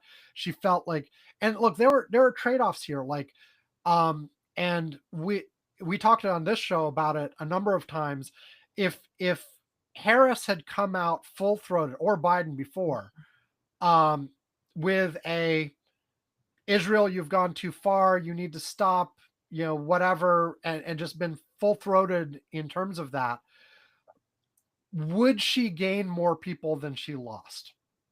I think that's actually an open question, but it would appear honest and straightforward. Like I was saying earlier, like, have a position and really own it. What they tried to do was keep the standard pro-Israel position, be sort of, say a few things about the Palestinian plight, but don't make any changes on it. It sort of gave the impression of someone who very consciously was trying to weigh the polls and try to figure out the right answer that would let them keep some of the never Trump Republicans, but not, not lose them too much on the other side, and was really banging on the people who really have the strong line position on the left, have nowhere else to go. So all of that, and it just doesn't work. And even staying completely silent would have been better, although that wouldn't be that's good what I was either. gonna say. That wouldn't be good either, but like it would have been better than the approach they took. But at least that's my opinion. Like, maybe they did have detailed polling that if Harris had gone there, it would have lost her an additional 2 to 3%. But I think you can't make decisions that way. You can't make decisions by trying to craft your position to the current public opinion. The way you win is you stake out a position and you defend it vigorously. That's People authenticity. respect that. Yeah. We needed that authenticity, not going to the polls. And I think, people say that on the, mega side all the time. Yes. Right? They're like, oh, I don't know, he's just authentic, but I do think that yes. is. And of course, like, that's so misguided. He says what he means. No, he lies all the time. Yeah, but exactly. But he does say the racist things that he means. Yes, and that's yes. what they, Well, and that's what they really mean. That's what they. it is. He's not afraid to be racist. That's what they really mean. But I have some friends that are like on the conservative side that I say, that it shocks me sometimes that they're there. But, as a legislator, oftentimes they told me, and things that I, got crap for a lot from my own party or from, my other people, but they said, you said what you mean and you held to that. And right. And they said that mattered to me. And so I always have said, like, the authenticity piece, and you don't have to meet everyone's needs, but people do appreciate that you have an opinion, stand up for it. So I feel like, they were never, I think for the Harris campaign and for, the Biden, I'm going to call them the same thing because there was no way to change what that looked like. They should have stayed silent because they weren't going to go the other way. They just weren't going to do that. And I've seen Charlie, sorry, my dog is making weird noises. And I feel that's the kind of thing where, honestly, if we had a Harris administration and she was actually president and could move out from Joe Biden's shadow, like during the campaign, she was like, no daylight, because Biden was pressuring her, no daylight. And for whatever reason, she decided submitting to that was the thing she had to do. I think if she actually become president, she probably would have moved on that issue. But she didn't feel like she could during the campaign. I think she felt very stuck in that space. And I think it was a group of people that were running campaigns like and no offense to all of these wonderful people. But I often listen to the crooked media folks too, which were all like former Biden folks, or sorry, former Obama folks. Right. And sometimes I I have to just I push back in my head because I don't actually go out on a limb and tell them, but I'm like, so much of what you say is just so rooted in this. And I think, to go back to everything, the problem is that we're in this system and the system has to break. And that's why I say, like, it does need to break, because what does it look like in 2028, when we've got Donald Trump out? I don't think anyone's going to be happy. I think part of the reason that we're here is that the capitulation and all of that stuff, even when Democrats were in charge, that the system has let so many people down, right? Yeah, and And one thing I saw someone, it was probably on TikTok, give a summary of was, if you look at democratic societies that have had authoritarian backsliding and then start to recover from it, there are a number of options, and he laid out 4 or 5 of them that I'm not going to remember.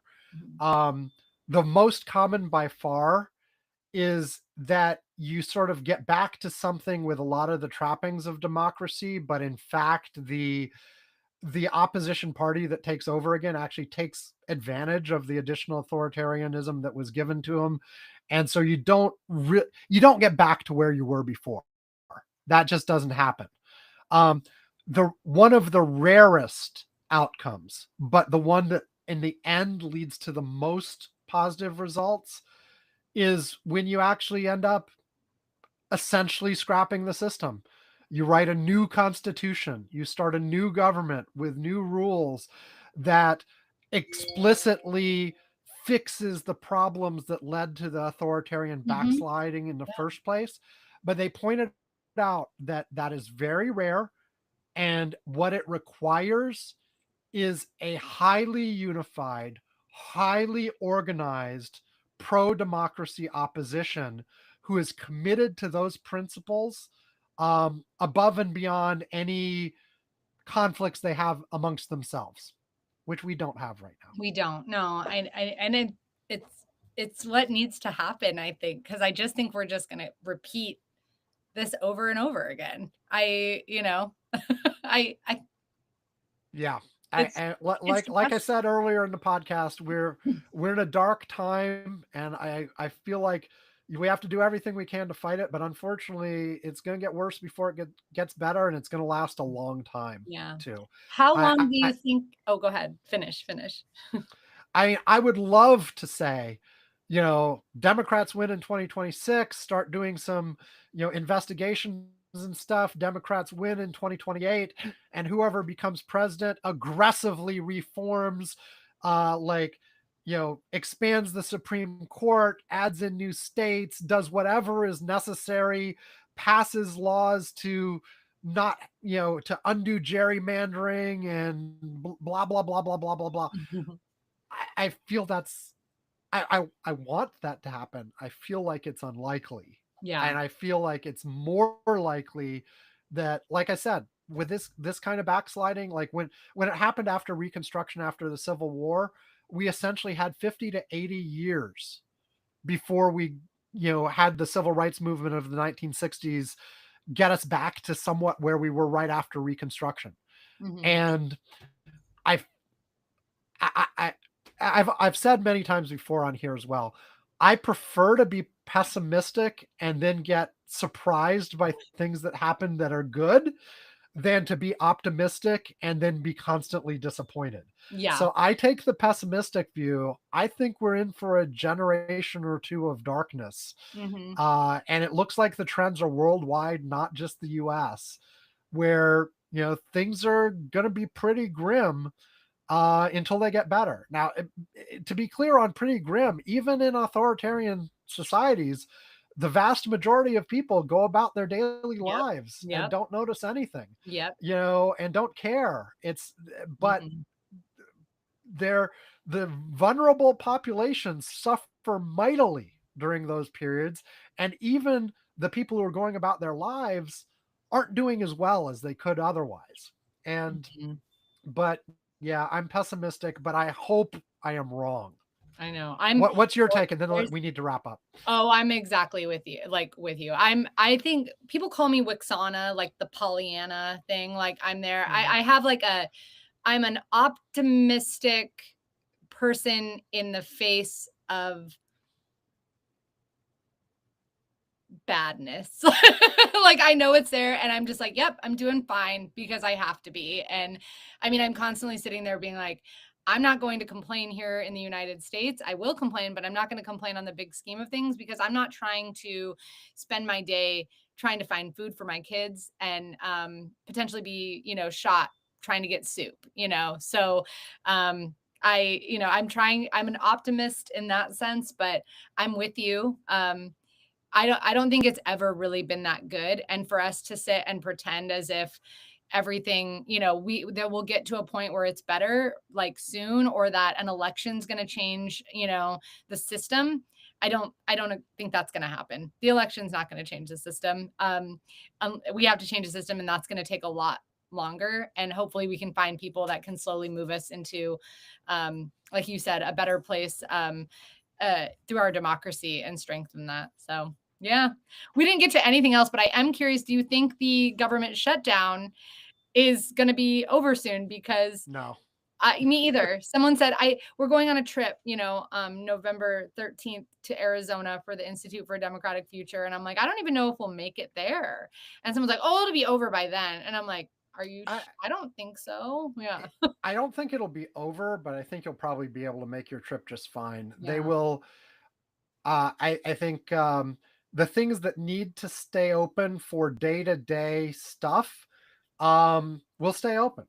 I made my trip to Toronto. It was only a few days into the shutdown, but if anything, it was smoother than my last Yeah. international I trip. heard you say that. Yeah. It sounded You good. know, and I think things will start to deteriorate over time, and people will start to feel it. But I think that Trump's approach, I think I said this a couple shows ago, Mhm. will be to selectively reopen Mhm. the things that are causing pain, even if he does not actually have the legal authority to do so, Yeah. and do like he does with everything else, is who's going to stop me? Like Exactly. he already announced he's like paying the military. Mhm. He has Yeah. no legal authority to pay the I military. know. It's like, okay. He's going to either. And he's going to anyway. He Mhm. announced some other program that he was going to keep running by reusing tariff money. He has Mhm. no legal authority to do that either. He's going to anyway.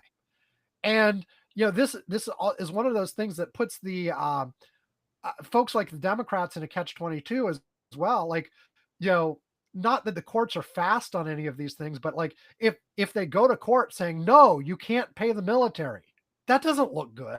No. No, you can't keep this critical program open because you don't have the legal authority. One of the things that I characterized the whole pro-democracy take during the campaign is fundamentally, for most people, that boils down to you're arguing about esoteric process issues. You're arguing about, are you following the right procedure to do whatever? We don't care about the right procedure. We care about the result. Mhm. Now, I'm one who thinks having the right procedure actually matters quite a bit. But for the most part, that is an argument that does not win people over. Most people only care about the results. So I think Donald Trump is going to do he's going to keep as much shut as he can. He's going to use the opportunity to continue to shut down more things. But for any particular thing that starts becoming painful, that he starts getting flack over, he'll just reopen it, Yeah. whether or not he has the legal authority to do it. Exactly. Well, and I'm glad that Democrats are holding out. I mean, they should, for the ACA subsidies. They absolutely should. We're like definitely at a catch-22. And Lisa Murkowski, she even said she understands. She's Republican from Alaska. She's like, why would we trust that when our budget director is just going to cut things anyways or do whatever the heck he wants? So like, what reason do we have to trust that? And Hold for the out. moment, the politics on both sides favors keeping it shut. Yeah. Like, it's better for the Republicans to keep it shut. It's better for the Democrats to keep it shut. And as long as that's true, it's not going to reopen.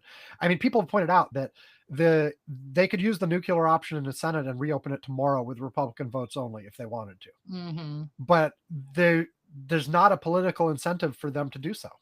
Yeah. So Anyway, for sure. we should Well, wrap I mean, up. we got through so much news. I promised you'd be done by now, but well, that okay. was my bad. I had to bring up more. So That's okay. That's okay. Let's wrap it up. I'll say the things I usually say at the end. Go to curmudgeons-corner.com. You can find all the ways to contact us. Oh, do you want to give any social media contacts for you? Anything? Oh yeah. Well, the Sir podcast. Yes. We're on Instagram, TikTok, and that's it because we don't need to be anywhere else. And the podcast itself, find it in any podcast player you like. Any podcast Sir. player. We're at Transistor where you can find everything. I'll send you the link too if you want to include it in notes. Do you do that? Yeah, notes. I don't usually do links and notes. We just say it here, but yeah, no. You search for Sir in your podcast player of choice. You'll find it. You will Google find it. You'll find it right away. It's a lot of fun. I've listened to last few episodes and a smattering earlier than that. I was going to ask you about on a recent podcast that I listened on the plane flight back from Toronto a couple weeks ago. Emily mentioned that she actually lost some business at her business because of the Charlie Kirk stuff. Yep. That was very interesting. Go back and listen to her episode on that because I didn't get a chance to ask about it here. And like I said, in the most recent episode that's out right now, she talked about us at the beginning. Her and Sammy talked about us. So we sometimes I get things wrong. So I'll have to do some corrections, but I'm an armchair expert. your main theme in the current episode was the RFK autism stuff, right? Yeah, which is definitely an area of interest. Yvonne, myself, both of our kids are all on the spectrum, and so a topic of interest. Check them out. Okay, for us, curmudgeons-corner.com, you can find our old episodes, our archives, our transcripts, all the ways to contact us. A link to our Patreon, which Emily just joined. Thank you very much. As mentioned at various levels, we'll mention you on the show. We'll ring the bell. We will send you a postcard or we will send you a mug, all of that kind of stuff. Very importantly, at $2 a month or more, or if you just ask us nicely, we will invite you to the Curmudgeon's Corner Slack, where Yvonne and I and a bunch of our listeners, and now Emily, are hanging out and sharing links, talking about the news, talking about other stuff. It's a lot of fun. Emily, you mentioned you'd actually checked out recent links. Do you have one you want to highlight that you saw in there that we haven't talked about? Oh, I loved the story about, hold on, I pulled it up. Sorry. Hold on. The Walmart story. The which? No, the Walmart story. Oh, Walmart. Walmart is, and the commentary, I think it was Yvonne that commented, oh, surprise, paying people more actually is good for business. Yeah, the story basically talked about how even though Walmart was once known for being really stingy with everything, they have started to improve and have for a few years now in terms of how they're treating their employees, what they do, et cetera, et cetera. And it's actually working out pretty well for them. Yeah, but I still won't be shopping there. Thank you. I never got into the Walmart vibe. For a while when Brandy and I lived in Florida, it was the closest place to us and they were open 24 hours. And we did go there on a fairly regular basis. And then, but I never liked it. Yeah. I never, enjoyed the vibe there. I have gone in the past. I'm just trying to be more thoughtful about where I spend my money. Like I can't boycott everything, but yeah, I'm trying really hard to, either shop local or, thrift store. Be thoughtful about it. Yeah, just be thoughtful, like thinking about my purchases and like what's the best option here. So that's what I encourage people to do. Yeah, I admit I have not yet gotten to the point where I think that deeply. Like what? When you have a family, I'm all about the convenience, yeah. Yeah. I think anyway. I'm lucky though that I don't have children. I say that because I don't have to make those same decisions. I can. We have that opportunity. Oh, hello. Right. Is that Alex? Yes, my son is popping into the frame here. Hold on one second. Okay.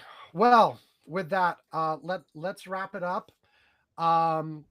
And thanks everybody for listening. And hopefully Yvonne will be back next week. I'd mentioned before you joined, Emily, the thing he forgot until the last moment that he realized he couldn't make the time we had agreed to talk was his anniversary. Oh my gosh. That's fabulous. So he's like, I knew I had some reason that I couldn't do it. Anyway. Man, it's got to be hard. It's hard enough for Sammy and I in the same time zone to schedule things together. So I don't know how you do it. Anyway, and after I play the closing music, hang on for just a minute. Okay, that's it. Hey everybody, stay safe, have a good week, blah blah blah blah blah, have fun but not too much fun, all the stuff I usually say. Goodbye. Thanks for having me, Sam. Bye. Thank you. Here we go.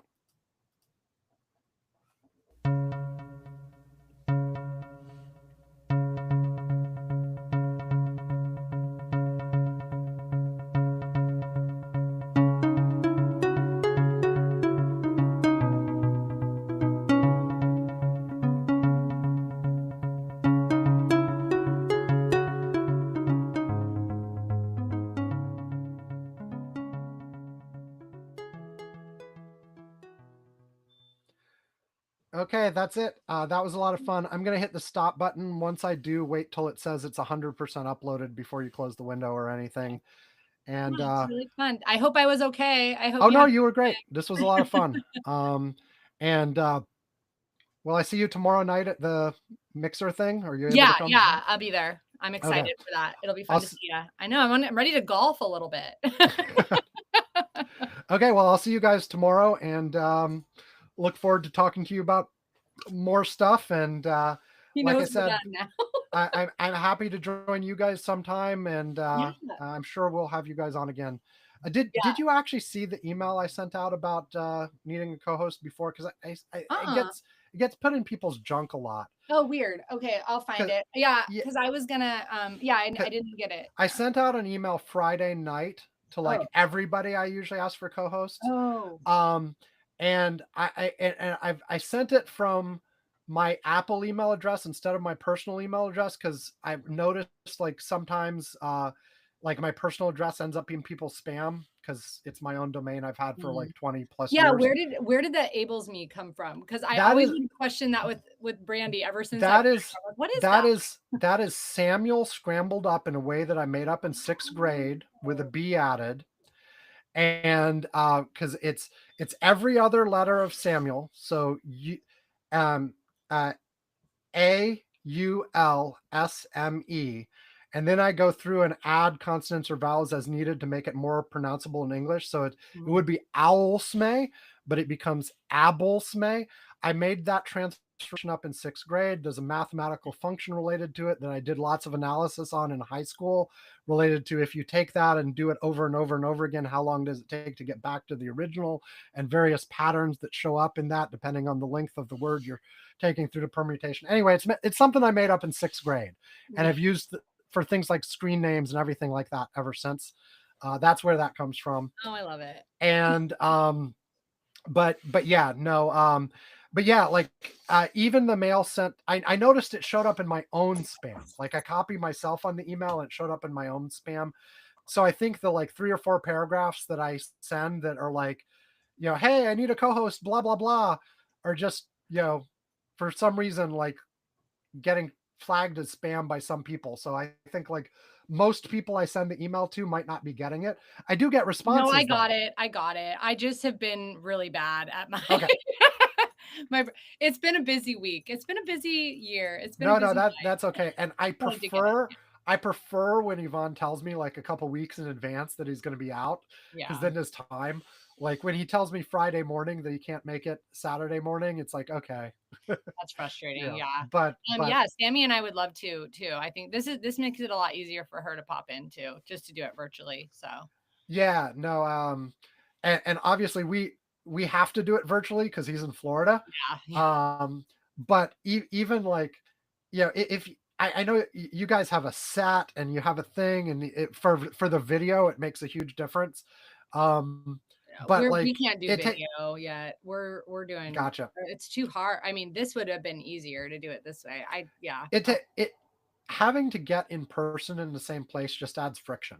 We just don't have like good enough cameras, and I use my phone too to play our TikToks or whatever we pull up. So I can't wait to someday have like a room and an office, because I don't like, I really would prefer a table. I would prefer to do it like this. I feel Right. like you should see. I'm excited for you to be on ours. I have an email ready to go for you too, because I was like, it's going to be interesting, but I think if anyone can help us with the tech, if there's any issues, you will be able to. Cool. Okay, I'll let you go. I promised you noon. It's Oh yeah, no, it's all 12:20. good. Have a good rest of your weekend, and I guess I'll see you tomorrow. Sounds good. Yep, Bye. Okay, yeah. Wait till it says 100% Oh yeah, uploaded. It's 99%. Well, I'm gonna hit stop, and then it'll like bring up a Okay. different little screen. And when you get a little check mark and it says completed, actually wait for both yours and mine to say completed, and then you can close out. Okay. Whatever you want. Okay, cool. Okay. God, Oh, sorry. nice. What's the dog's name? Oh, Charlie. Hi, Charlie. Charlie, he's ready to go play ball. Like he's like, "Are you done? Are you done?" I can tell. I know. Okay, hitting stop now.